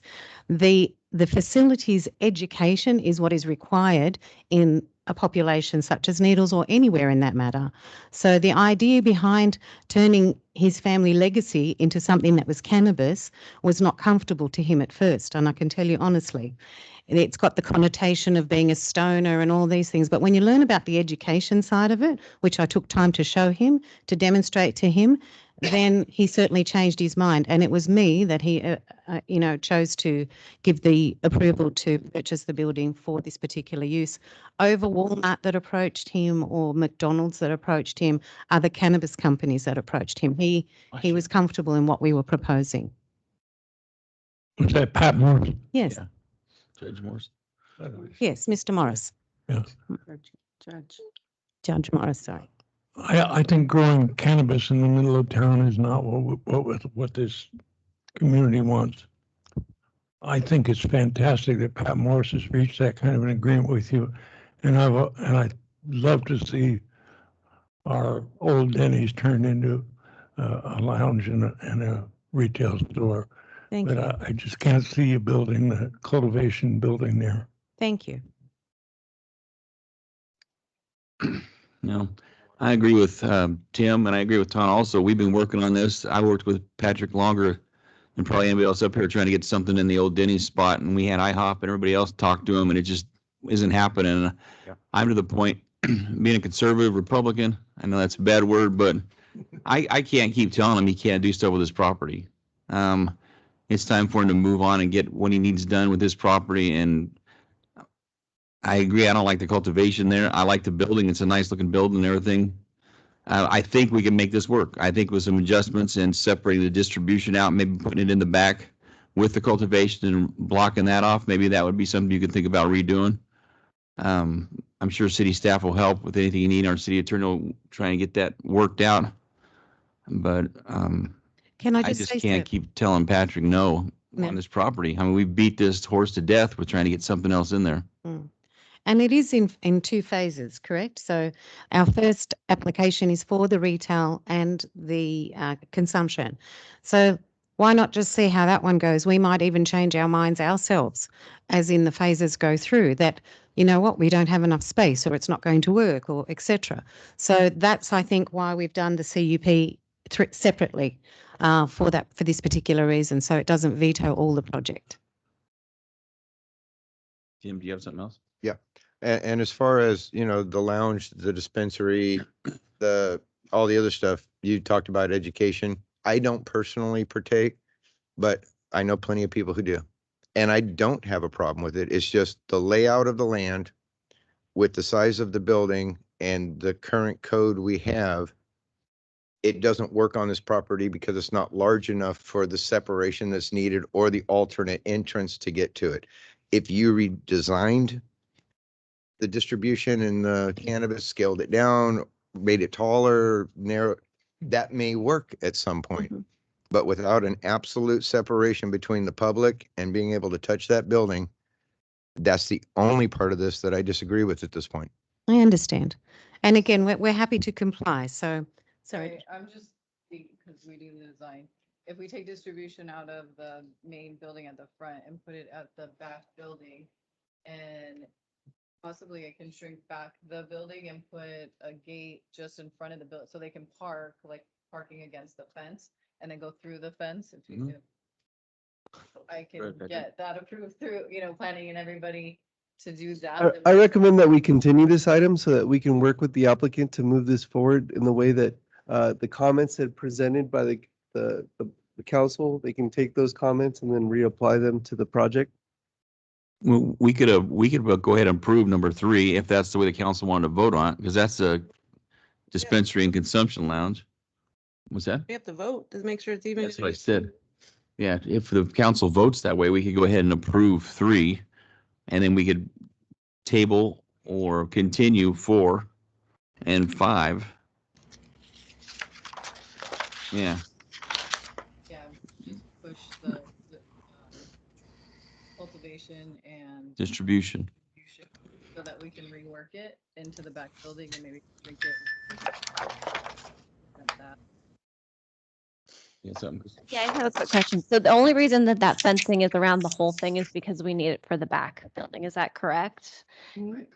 Just because, so we wouldn't need that for the, because it takes away from the aesthetic too. We could not fence the whole thing. Yeah. It'd be great for the dispensary because it'll be a pretty building and it'd be nice to see. But because of that, yeah, we need to fence the whole thing so we can shut it. Got it. Outside of business hours. Okay. But yeah, and I don't have a way. I can fence, like I said, that building, but I can't get any parking inside the fence for Okay. fire access. So I could block off the building and make them park outside. I have another question. You are the same company operation that owns the dispensary on J Street right now? Yes, we are, ma'am. What's happening with that building? I don't see enough happening to change that. That makes me feel confident. So recently there was an incident with the car. Car ran through the building, yes. So we have actual plans, don't we? Have they been presented to the city? No. Well, we leave in building and safety. I'll leave in Okay, parking, right. protection. They're submitting plans to. get It's a them- full remodel is what we're doing to that building. And I Okay. believe the plans are being submitted. I've seen architectural drawings. I know that they haven't been submitted Okay, yet. Yeah. just curious. Yes, I want to feel confident. yes, absolutely. Follow through. Good, Tim. One more question. If this gets approved, are you closing down the other one? No, sir. Have to. It doesn't have anything to do. No, Would they have to? hold on. Vice Mayor? Yeah, the only question I had was this has already gone through planning.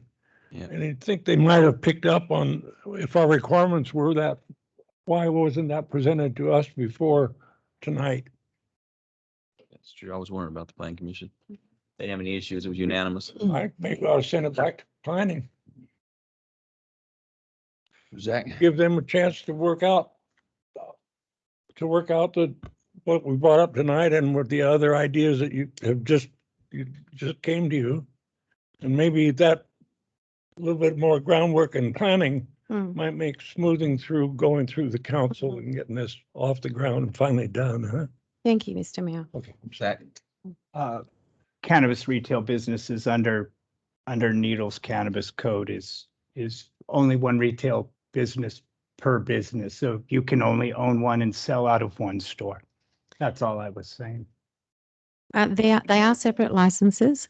The one at 300 J Street is on Tana Planet Green. It's a separate license.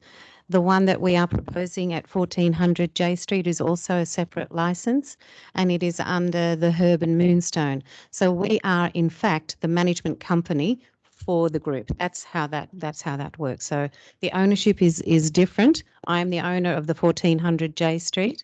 Mr. Eddie Miri is the 300 J Street, but the management company, which is the Herb, is how things operate. Okay. Backwards, no. All right. I'm going to open this up for public comment so we get the public's input. All right. you. Thank you.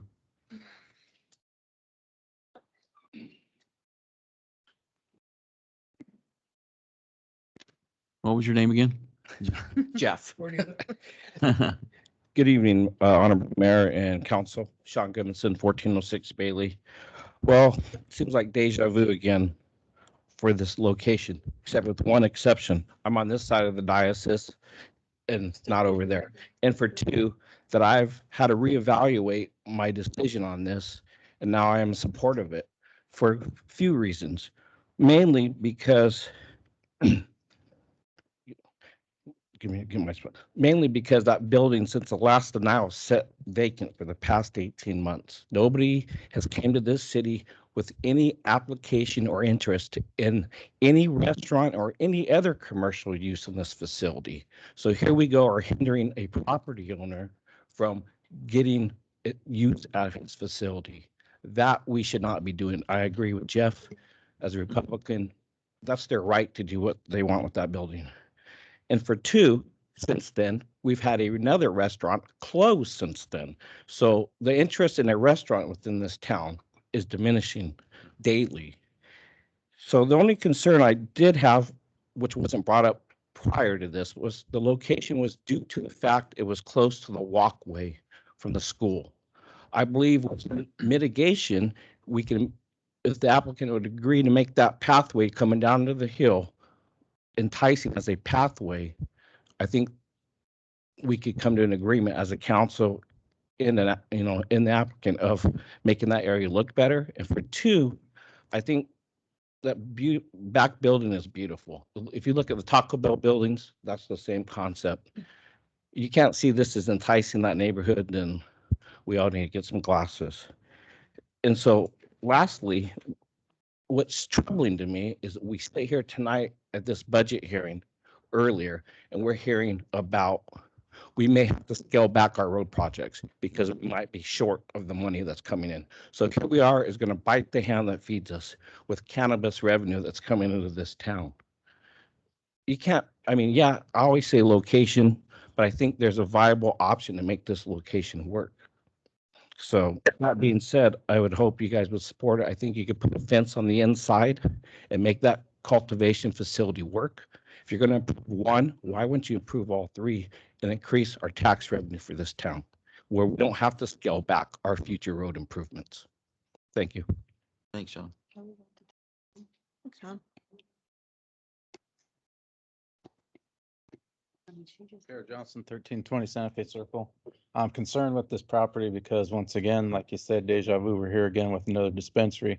I'm concerned because it seems like we're fudging a lot of numbers and moving a lot of lines because it is next to us, the park, because it is next to where all our kids come and go. Half that city shows up for those swim meets. Half the city shows up for all those baseball games, softball games. And everybody uses that Dollar General as our grocery store pretty much, unfortunately. And that is a high trafficked area for kids, for everybody. Skate park is right there. They come down that hill, they walk up and down that street. Our girls just did an awesome job. We had other schools coming up. They come up that street, they go to our baseball field, they play. And unfortunately, my family came into town and I drove them around and all I did was point out marijuana buildings because they were asking what all these warehouses are. That facility, I'm sure they can get this going up somewhere else. There's plenty of room around here. Right there, it seems like we're doing a lot to help them get in because the city is trying to get people in. And like I said, I know it's been sitting there for a long time, but the cannabis, the tasting room part of it is the part that I don't like. I don't care how safe you are. When you leave out of there and you're driving past a place in our town that is majority of people are kids because you're right next to the swim, you're right next to the rec, you're right next to all our parks, which we should be investing more in that than I think worrying about stuff like this. Yes, I want to get somebody in there. Nobody's knocking down our doors to get in there. But unfortunately, you start putting stuff like this near all our residential areas, because right up there, you're starting to get in our residential. I didn't like the Lily Hill one either because it's too close to our apartments. It's too close to our homes. And I don't want to sit at my house and look out and see these buildings. I don't want to sit at the park while my kids are playing soccer and t-balls and see these buildings. There's an appropriate place for it. I don't think it's going to work. Seems like we're doing a lot of fudging and having a lot of issues with moving around what we already have established to get them in there. If they want to redo it, great. But right now it seems like deja vu again with the last people that came up and tried to do this tasting thing. It's too close to our school. It's too close to our parks. And I don't think it's a safe place to put it. And I don't think it should be there. Thank you.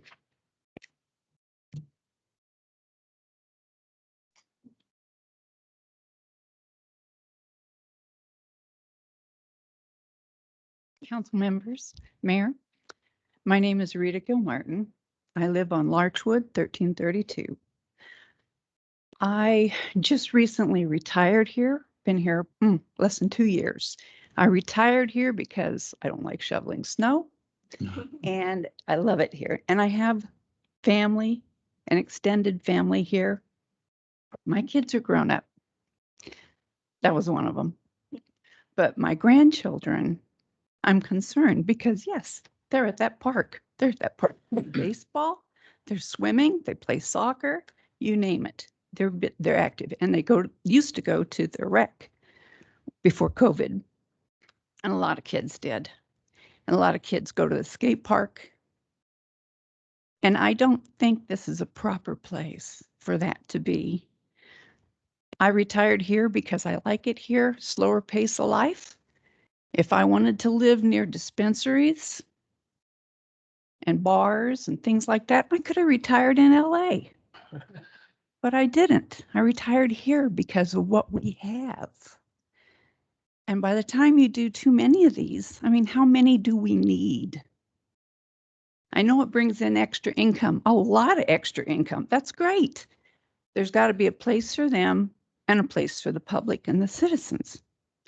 I think if you look at the map of Needles and you see a lot of them, why couldn't they have a big 5-acre grow out off the highway somewhere where no residents live? Maybe you could come up and give them a good deal on property, help them out a bit to get them out there, not in the city, not where kids and families want to live. And that's why I came here, because I want to live here. I'm retired. I love it. No snow. Grandkids, I love it. But this is not the right path for your children or your grandchildren. And that's about all I have to say. Thank you. Is there any more public comment? Anybody participating on Teams? 1 second. He's applicant, so hang on 1 second. Is there any public comment on the Teams meeting? Yeah. Okay, Can you hear me? What's your name? This is Cora Lisa Bell. I live over off of 1500 Vine Street. Hi, Corley. Go ahead. Yeah, I'm just listening to the residents. This is the first time I've actually had an opportunity to speak up on something. And I just listening to the past two residents, I'm in agreement with their comments. I think as big as Needles is, there's probably, 100 other properties that this new business can be placed at. And I think the city of Needles should work with them more. I think the kids deserve, a voice more than 3 people speaking up on their behalf. And I think it's important to, we're all, when I look around, we're all a little older, but these kids are up and coming. And if we want them to stay in Needles and be the next generation, we need to make it a place for them. And that's it. Thank you. All right, thank you. Any further comments? Okay, sir. Hi, everybody. My name is Adima Erie. Hi. I am currently a partner at Needles on 300 J Street. I see what the people of Needles, what their concerns are, and I think it is being approached the wrong way. I believe that the city of Needles is actually the future for where we're writing history here. If you go to Louisville, you can take a tour to multiple distilleries and learn about bourbon and study bourbon and learn all about that to continue to push their industry forward. I have a little brother who's 16 years old. He does not consume. He is around it all the time. He knows all about it, and his only interest is to learn more about it.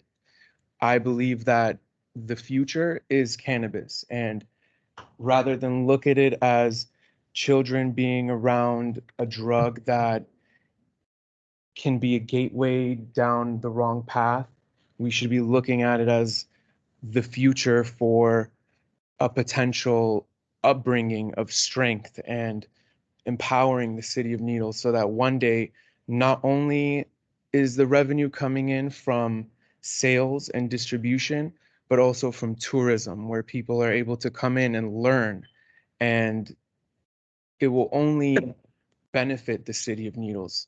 I am unfamiliar with a city or a state that has yet to have an issue with too many licenses or too many stores, one of which an example would be Oklahoma. I can tell you that we ourselves have actually been a part of an event in the city of Needles that I attended where there were tons of children, and we provided a motocross show where we were doing tricks, and we completely sponsored that. We have all the intention to educate and to advocate for this plant. And whether you consume or not, I actually consume maybe once a month, and I'm deeply, deeply into this. There are many, many benefits, and we can decide to either be on the forefront of history and push that needle to become something special, and it already is special, but we can really put our foot on the gas and make this place, embrace it, or we can slow it down. But the choice is, of course, up to everybody here. Thank you. Is there any other public comments? Seeing and hearing none, I'm going to close the public hearing portion, bring it back to the council for deliberation and discussion.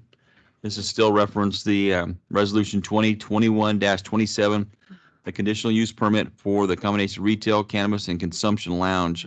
This is only what we're discussing at this moment. Can I ask a question? Go ahead, Chris. It might be a little bit of a stretch, but if this was a bar, what are the planning commission rules or the planning, the rules with schools and bars in this city? This is much more regulated than bar is. 'Cause Okay. We have the 600-foot separation and then. Do bars have the same thing? Okay. Yeah, the cannabis industry is much more regulated than, they're both regulated heavily. No, I but just here in wanted the to. city with our ordinance that Uh-huh. we are very proud of. Yes, I agree. Regulate it very stringently. I think that's good, but I did just want to, because people have mentioned bars and I wanted to clarify just the difference a little bit. Okay, thank you. Can I ask a question? Excuse me. Yeah, go ahead, Donna. Do any of you own a house in Needles? Yes. You live here, raise your family? I do not live here. I do not raise a family here, but I do own a house here. I come here about 10 to 15 times a year. And I have a partner that comes. Okay. We come out here. So you don't raise your kids in this town? Okay, just. Would you like some? You want some? Just asking. Did you want to step up to the mic, please? Thank you. I just want to thank you for your comments as residents. I appreciate that. I also was a mother. My son was killed at the age of 10 by a drunk driver. So if you're asking me to endorse something, I would possibly take cannabis over alcohol, because to date no one has been killed by cannabis, but I cannot bring back my son. I work So in the there are emergency types of, room, there so I are guess different they have types it. of cannabis. The consumption lounge, I just wanted to add to that. People have an idea that you go in there and you smoke and you get blazed off your head and you jump in the car and you drive. The way we intend to use the consumption lounge is to teach people how to use topicals, how to use the tinctures that you put under your tongue. A lot of the customers that come to the store are an older generation that perhaps don't have the experience, they don't have the knowledge, they want a pain relief, they don't want to take prescription drugs, they are looking for an alternative. I myself am a 4 times cancer survivor, and if I ever needed a pain relief, I would look for a CBD product, and that is not considered the THC cannabis. So I'm not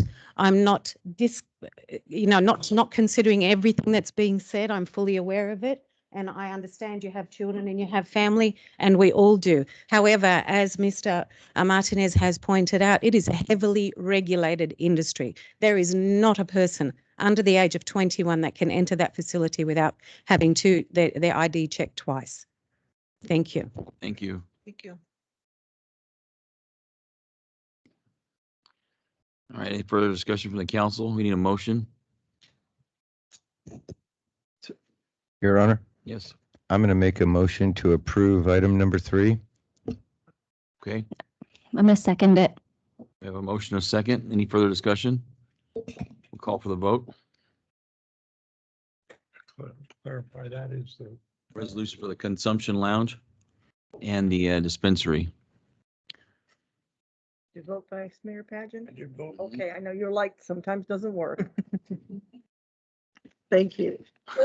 Is it on? Okay. Dang Democrat, you voted 10 times. I'm sorry. My light doesn't We're work. good? I just gotta know I pushed it because the lights never work. Right? It doesn't work. We're good. Maybe. You broke it. 4 ayes, 2 noes. Councilmember Campbell, Yes. Burrell, Yes. Merritt. Yes. Pageant, Yes. Belt, No. Longacre. No.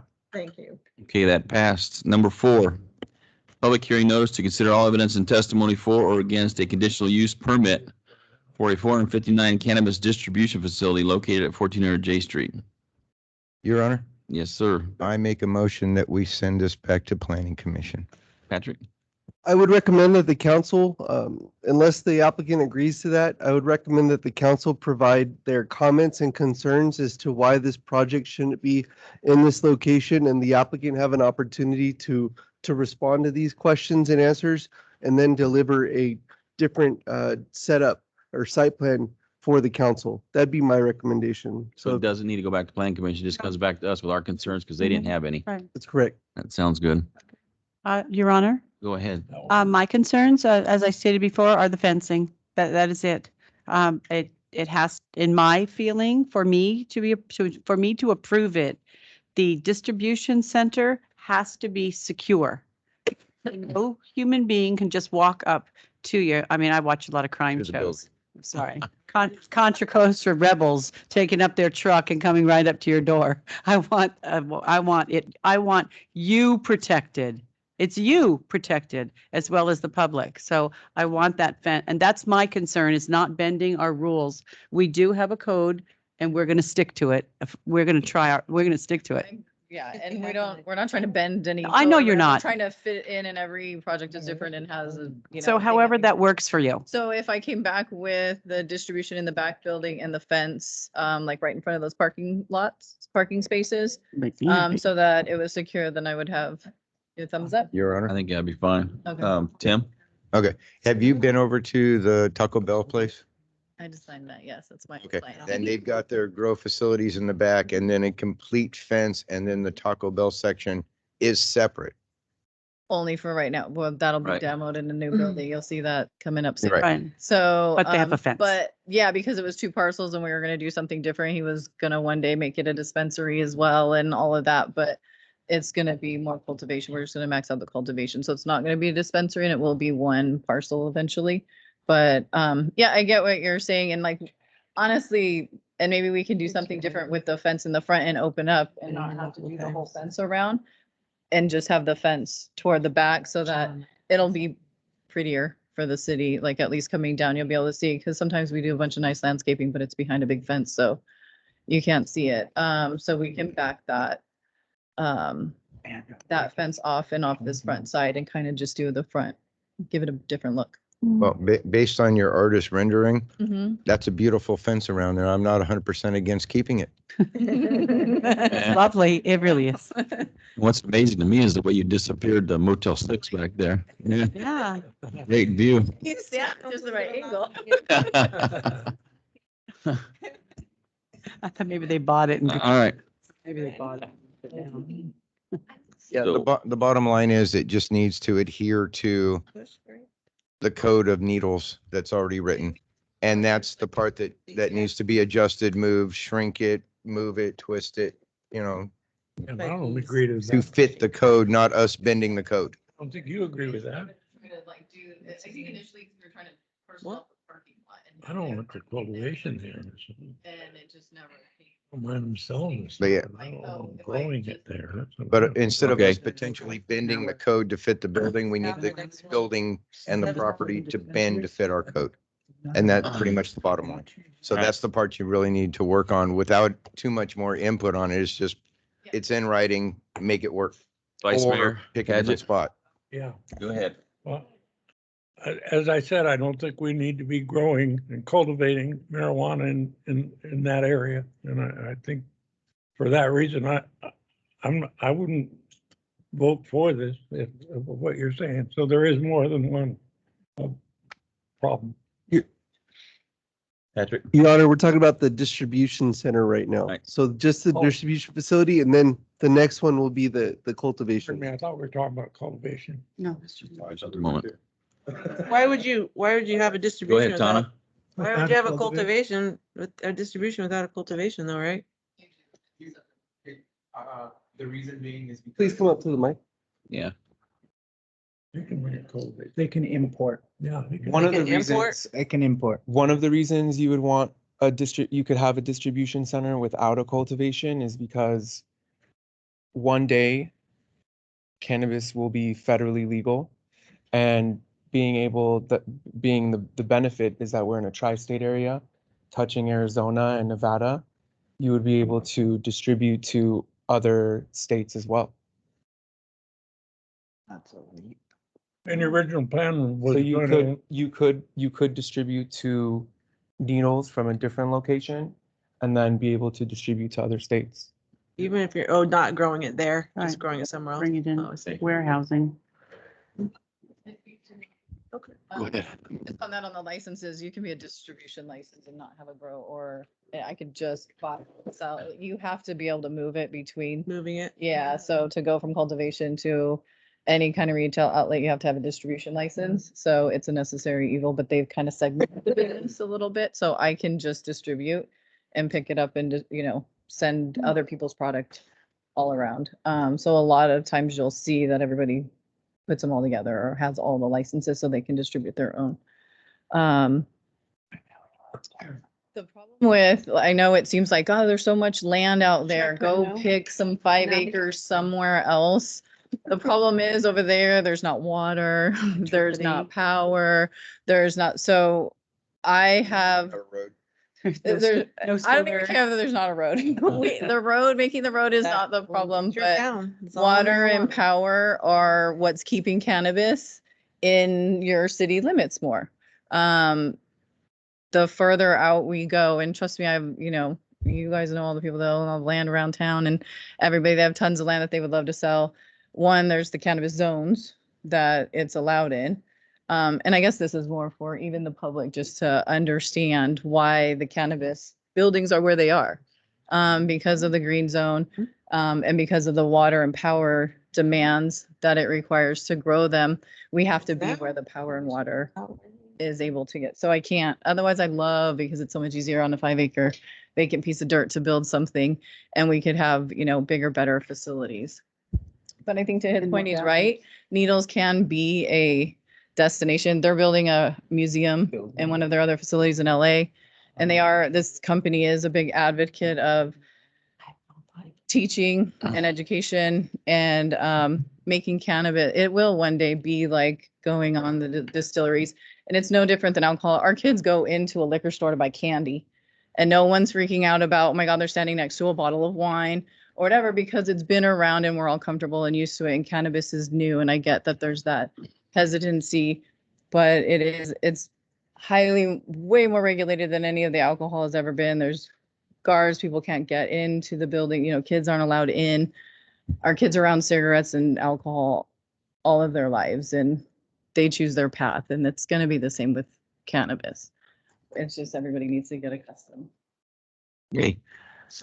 This is for resolution number 2021-28, approving conditional use permit for a cannabis distribution facility, building a suite 2. Is there any public comment on this? We had the first 3 and the public comments, the forum seemed to address all 3 of these resolutions. So we have those on record already. Are there any other public comments? I'll close the public hearing on this item and bring it back to council for deliberation or motion. Like somebody's on an old reel going or something like that. Your hamster's running. I'm just going to continue to state the same thing over and over. As Right. long as everybody understands that this will be what your town, everybody else is going to come and want to go right next to your house, because we're setting no limits on where marijuana is allowed. So, it's our town. And I'm sorry, but I don't want cultivation in certain areas or in marijuana dispensaries. I pray the public would come and talk about it. I know there's more people out there, and I mean, it seems this council's going to be allowing it, and I am very sad on that. I mean, this town needs to have some restrictions. We need to allow it in certain areas. I'm going to beat that horse over and over and over, and because of the fact that just like a bar, I don't want I wouldn't vote for a bar across the street from me either. I mean, I wouldn't. So I completely understand the concept that we need to, and I very well understand that it's just the same. But, and alcohol is just as bad, but it's just as bad as marijuana, it's your leisure time, I completely understand. But yes, it can cause lots of problems. And yes, people have died from marijuana. I work in an emergency room, and yes, we see a lot of people coming in with many, many problems from marijuana, just as bad. So on that note, I'm going to beat this horse over and over and over. Please, people, tell your council members what you want in our town, because this is going to allow it to go anywhere. We now have 7 dispensaries. They're going to keep coming to go in anywhere around our area. Thank you. Zach? I just told a local realtor that they want to sell property up by the high school. Large, huge. Cultivation, cannabis, huge, huge. We, like Tana said, if we don't set up ground rules, they're going to be everywhere. Everywhere you want them, everywhere you don't want them. Hey, and I'm pro cannabis. I use cannabis every day of my life. I am an advocate. Okay, so Your Honor.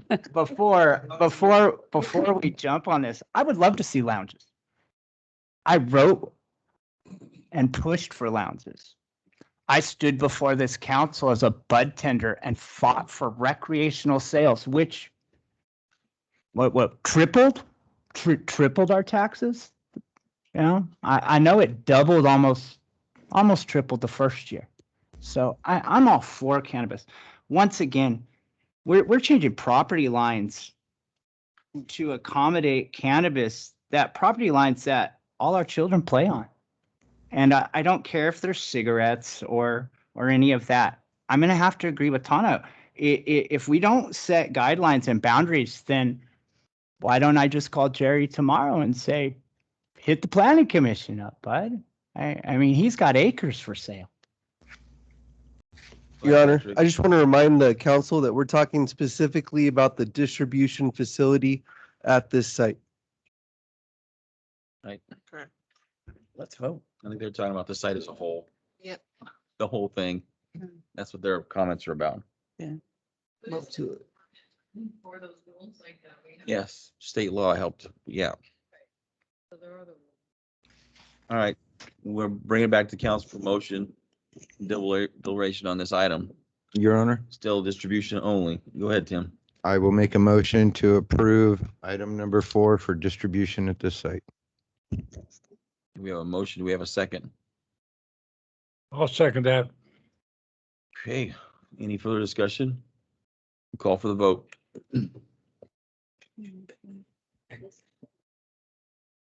Distribution. Distribution only.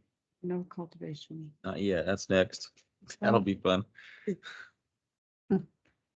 Councilmember Merritt? Okay.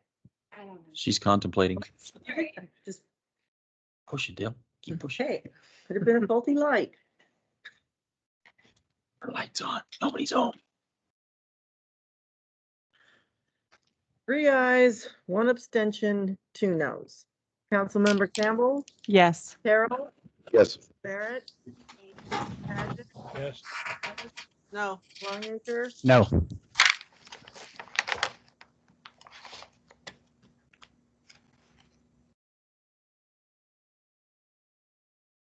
Okay, so that didn't pass with the. Well, abstention. Mr. Mayor, can you move on to the next item? I'm going to look something up. Well, so we had 3 ayes, 1 abstention, and 2 noes. Right. Thank you, John.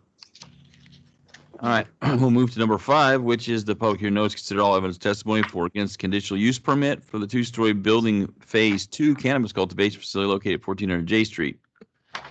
Staff report. You've already given it. We know what it is.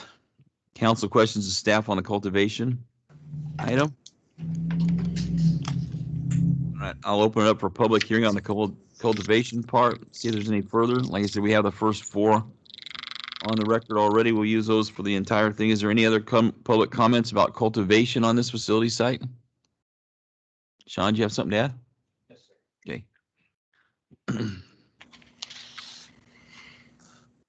Well, again, Honorable Mayor, Council, I think that if I was going to, I'm just a little dumbfounded. If I was going to oppose anything on this site, it for the public viewing and pleasure and all that would be it would have been the lounge and dispensary, because that's where you got the people coming and going. I mean, I don't get the cultivation is simple. You don't have very many people coming or going. It's going to beautify, raise Dr. Morris's or Honorable Mayor Morris's property value. I think if you got it backwards, in my opinion. I'm not understanding another dispensary. We have so many, but the cultivations were the end game is where we're going to receive our big money. So we have now a dispensary, but they're going to add a cultivation. We're going to increase our overall profit with less traffic and less headaches with the cultivation. So in distribution, I'll go back to that. So I'm not understanding why somebody would vote for that lounge dispensary and then have an issue with this distribution and cultivation. It's backwards to me, excuse my French. So we're all elected to make votes here. We're elected one way or another. We're here to make votes. That's what I was there for 10 years, and that's what you guys all have been. Jeff longer than me, Dr. Patrick longer than me. But you make a decision. You're in that position. That's what you do. So back to Tana, I understand your displeasure with the location, but back to my statement earlier, what about our budget with now considering cutting back our road projects? Tell the people no, I guess. Council needs to work harder. Any further, thanks, Sean. Thanks, Sean. Any further public comments? All right, not seeing or hearing, any, I'm going to close public comment section. Bring it back to the council. Hang on one second. And everybody keeps talking about the revenue, and we haven't discussed the jobs. These cultivation facilities and all this creates the jobs for our community. That's why we started this. It wasn't for the revenue, it was for the jobs. Bring people in, get them to live here, get our community to grow. And the 10% excise tax that we got passed by the citizens is kind of a bonus to me. It's the jobs that are really helping this community. So I'll bring it back now to council discussion deliberation for the cultivation facilities only, the cultivation facility. Kristen? I guess what I'm, Mr. Gudmundson said, from what I'm taking, we're voting based on what it's being presented to us at this moment. So that would be, so we were voting I'm correct? We're voting, this is just my clarification. We're voting based on what we have in front of us at this moment. I guess that's all I want to say. Yeah. Further, no, I don't know what that is. Do we get a, He's playing Your Honor? poker? I'm sorry? Can I speak? Can you speak? Probably. Would you like to? I would like to, Your Honor. I just want to, make sure I raise my hand and get permission. Go right ahead. Kind of behave. Yeah. Do I get my fence? I'm sorry, step up to the mic, please. Can we amend and make the vote based on the amended so that it's clarified and add the I want it fence in front of the building clarified and put with distribution in fencing. the back building? Patrick? I'd recommend that it get continued and then brought back to council for approval with the design changes but I need to hear your concerns so that we can address those concerns at the staff level. Okay. I think we've done that. Yeah, we beat it Beat pretty it good. up. I mean, yeah, the concerns that I'm hearing, the fencing, having it cordoned off. So if I come back with a site plan with it fenced, with the distribution in the building in the back, with the fence in front of it, I mean, those are the two biggest changes, then it would be. So, Your Honor, on that item. I'm sorry, John? On item number 4, so I just wanted to look something up because we had one abstention. And so the motion was actually to approve the CUP and the motion failed. Correct. Because it did not have 4 affirmative votes and the abstention didn't save it. But it was not voted to deny, it was just the motion to approve it didn't pass. So you could, if you wanted to send it back to staff to work on and work with the developer and come back to you, you could do that. Okay. Excuse me, All right. Attorney Pinkney, do you have something clicking in the background? No, Oh, okay. We have some feed that's coming through. I Okay. apologize. I think it's, No, that's okay. No, it's not you. It's not you.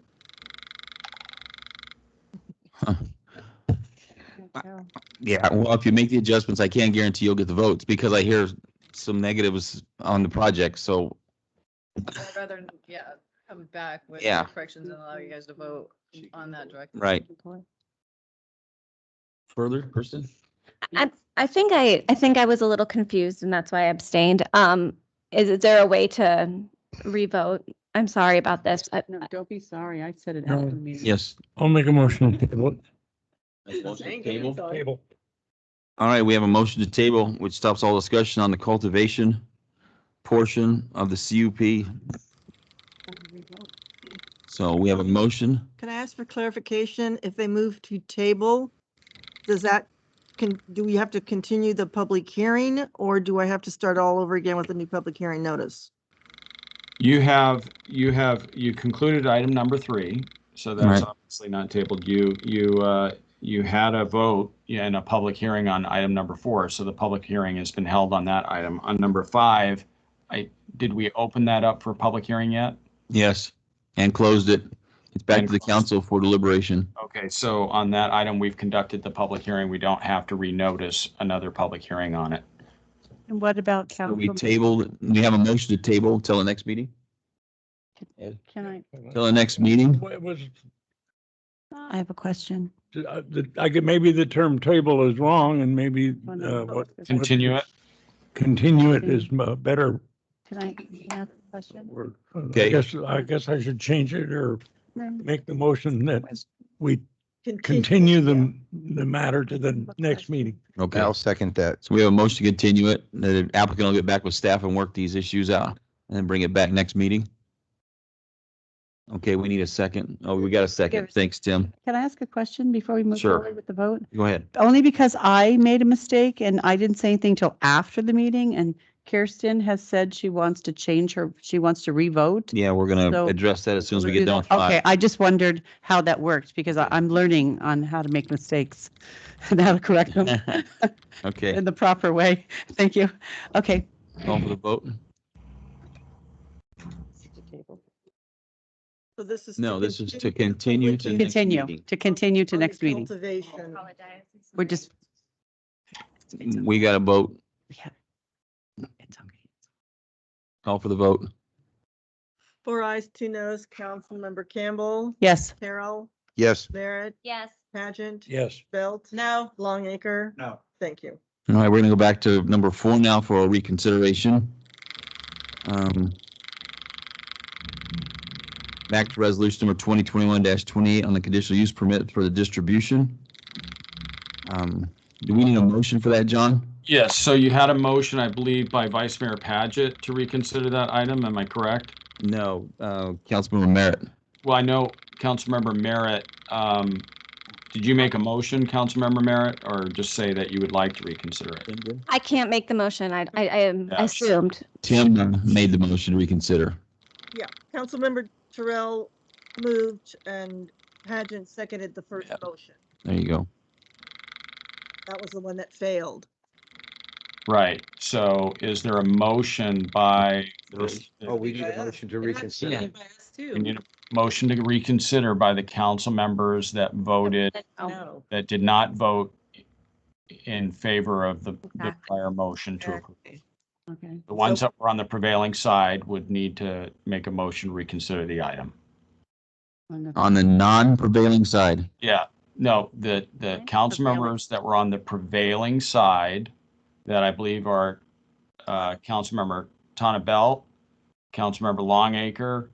I don't remember how the vice mayor voted, but if they voted against the motion, they can vote to reconsider. And the abstention can't. The abstention can't do it. Okay. All right. So we reopen 4 for reconsideration. Did any of the no votes want to reconsider the distribution? No? All right, well, we'll move on. What comments pertaining to the council items? 3-minute time limit per person has been established. Consent calendar. All matters listed on consent calendar are considered to be routine and will be enacted by one motion. The form list of the mayor or any member of the city council may pull an item from the consent calendar for discussion. Prior to council action, a member of the public may address the city council on matters scheduled on the consent calendar. 3-minute time limit per person applies. Recommended actions items 6 through 10.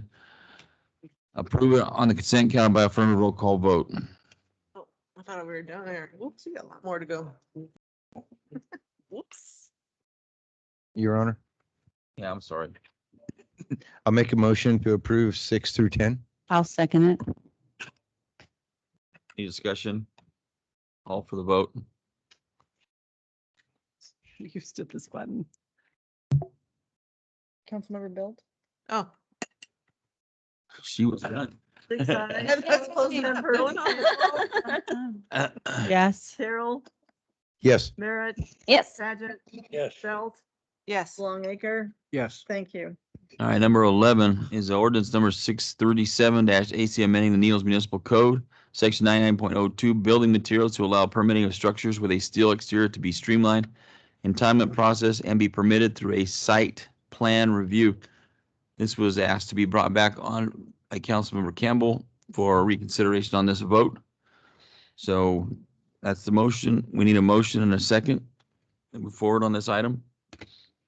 Oh, I can't make it. She can because she had voted no originally. Yeah. Because we're the prevailing side. can't make You can't make a motion. Yeah. I move that we approve, I don't know how to say this. We approve the Read it. Amendment amendment to 637 to AC. 637-AC to allow permitting of structures with steel exterior to be streamlined, the entitlement process, and be permitted through a site plan review. Excellent. We have a motion. We have a second. Anybody can second. Can anybody second? Yeah. I'll make a second on that. Okay, we have a motion to second. Is there any discussion? All for the vote.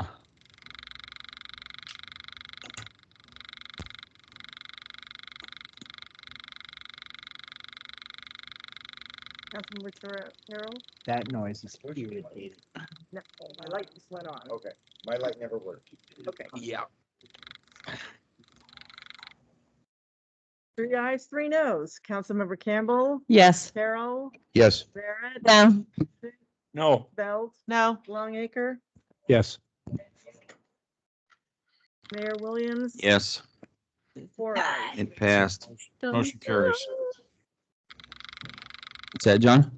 Motion carries. Yes. It passed. First time in 5 years. All right. Number 12, authorize the city manager to enter into an agreement with Club Car for 60 new Tempo Lithium 2 double throwdown Vanguard golf carts for a 60-month lease at approximately $4,035 a month or $48,420 per year using general fund reserves, and they have chrome rims. Man, these are the bomb. Staff report. That's it. Honorable Mayor and city council members, as you can recall at the last council meeting, it was brought forward to you a proposal. Now, a new proposal is in front of you today for 60 lithium Vanguard golf carts. As you can see from the last quote to this quote, there's been a $21,000 reduction for the golf carts. Our current golf carts are 14 years old. The max life for these golf carts are approximately 5 years. Next year, we're going to be required to replace for these existing ones that we have that are 14 years old. We're going to have to go through and buy new batteries, which I'm being told is $50,000 in cost for these. And so it's being presented in front of you because the idea is to make the experience better for our golfers so that they come back and spend money and return to our golf course that is in dire need of more golfers to be able to increase the revenues. And I am available for any questions you might have. Your Honor. Go ahead. This is $20,000 cheaper than the last one, right? Yeah. All right, cool. That's all I wanted to say. Just want to get that out there. Yeah. I like 20,000 cheaper. Yeah. Is that a motion? We gotta open it to Yeah, it public can. comment. Make a motion, I'm sorry. Public comment? Public comment. Public comment. Yeah, we can have a public comment. We need it. Public comment. Sorry. She just can't help herself. She's past her bedtime. I think she was the hamster case. She gets all, yeah. I was wondering if you noticed. No, the microphone. Comment. That's that clicking sound was coming from right there too. She's The just, hamster cage. all right. Is there any public comment on buying or renting golf carts? Fine. Renting. What? We're leasing them, aren't we? Leasing. Yeah. Sorry. Hearing none, we'll close public comment and bring it back to the council. We need a motion. I make a motion to approve. I approve, I second, I approve her approve. You did the public comment just so you can make the motion, didn't you? Yeah. Fast. I'm hungry. We have a motion, Let's second, any go. further discussion? Call for the vote. 6 ayes. Councilmember Campbell, Yes. Carroll, Yes. Merritt, Yes. Pageant, Yes. Belt, Yes. Longacre. Bingo. Yes. Thank you. All right, authorize council members to attend the city county conference to be held June 24, 2021 at the Ontario Convention Center. It's a half a day. Anybody want to go to the city county conference? It's not in Your Honor, Lake Arrowhead this time. I would I know. like to go to the city county conference again. Yes. I would like to, Your Honor. You have two? Do I have three? I'll go. Tana, three? How about, no, three's good. No, I can't. I'd just like to say something. Go right ahead. This is a real worthwhile conference going to see if you, particularly if you're thinking about maybe serving on one of the other committees and going to SBCTA or SCAG. One of the, getting to know the other county and city elected officials is really worthwhile doing. And I'd go, except I've got a doctor's appointment, so. Yeah. Yep. It's worth it. Can multiple people go? Yeah. I'll go. You can. Okay, so far I have Councilmember Terrell, Campbell, Belt, and Merritt interested in going. Super. Yep. Okay. Yeah. We need a motion to allow the 4 council members to go. I will make a motion that you let us go. I will second that motion. I think we should have people that aren't going vote on it. Okay. Just kidding. That. We didn't get enough votes to do it. Okay, we have a motion, a second, any further discussion? With it, well, let's open it for public comment, should we? Public comment? Yeah, Public comment. Donna wants to make more noise. hearing none. Call for the vote. Campbell, did you vote? Push your button. Yes, on. ma'am, I did. Thank you. 6 ayes. I didn't go. Pageant. I thought we had another abstention. 6 ayes. Councilmember Campbell, Yes. Terrell, Yes. Merritt, Pageant. Yes. Belt. Yes. Longacre. Yes. Thank you. Thank you. City Attorney's report. Yes, just briefly, as to item number 5, if the project remains as presented this evening to the council, then there's no need to have an additional public hearing. But if it's going to go back to staff and the developer is going to work with staff and make changes to the project, then my recommendation, since this item's been continued, is that at that meeting where the continued item is considered, that you reopen the public hearing. Okay, we can do that. Do we have to renotice it or just open? Well, it? the item's been continued. And Okay, it's- so we don't have to it's a reopen Public it. hearing, for clarity, it's a public hearing that has been continued. And if there are changes to the project, and it sounds like there may be, then my recommendation would be to reopen the public hearing at that meeting. Okay, we'll do that. Thank you. City Manager's report? None tonight, Your Honor. Nothing? All right, council request. Councilmember Campbell? None, Your Honor. All right, Councilmember Terrell? I have nothing this evening, Your Honor. Councilmember Merritt? I just wanted to congratulate the girls softball team on winning state, and everybody have a good night. Thank you. Vice Mayor Paget? Yeah, I did attend the SBCTA meeting last week and we did get the $92,000 approval for the portion of the cities that's going to go towards the correction of the bridge and the bridge reconstruction. Excellent. Councilmember Belt? I just want to say thank you to all the city employees for all their hard work. We come before them every week and give them multiple tasks, and I really appreciate everything you guys do. Also, I want to give my condolences to the Miller family.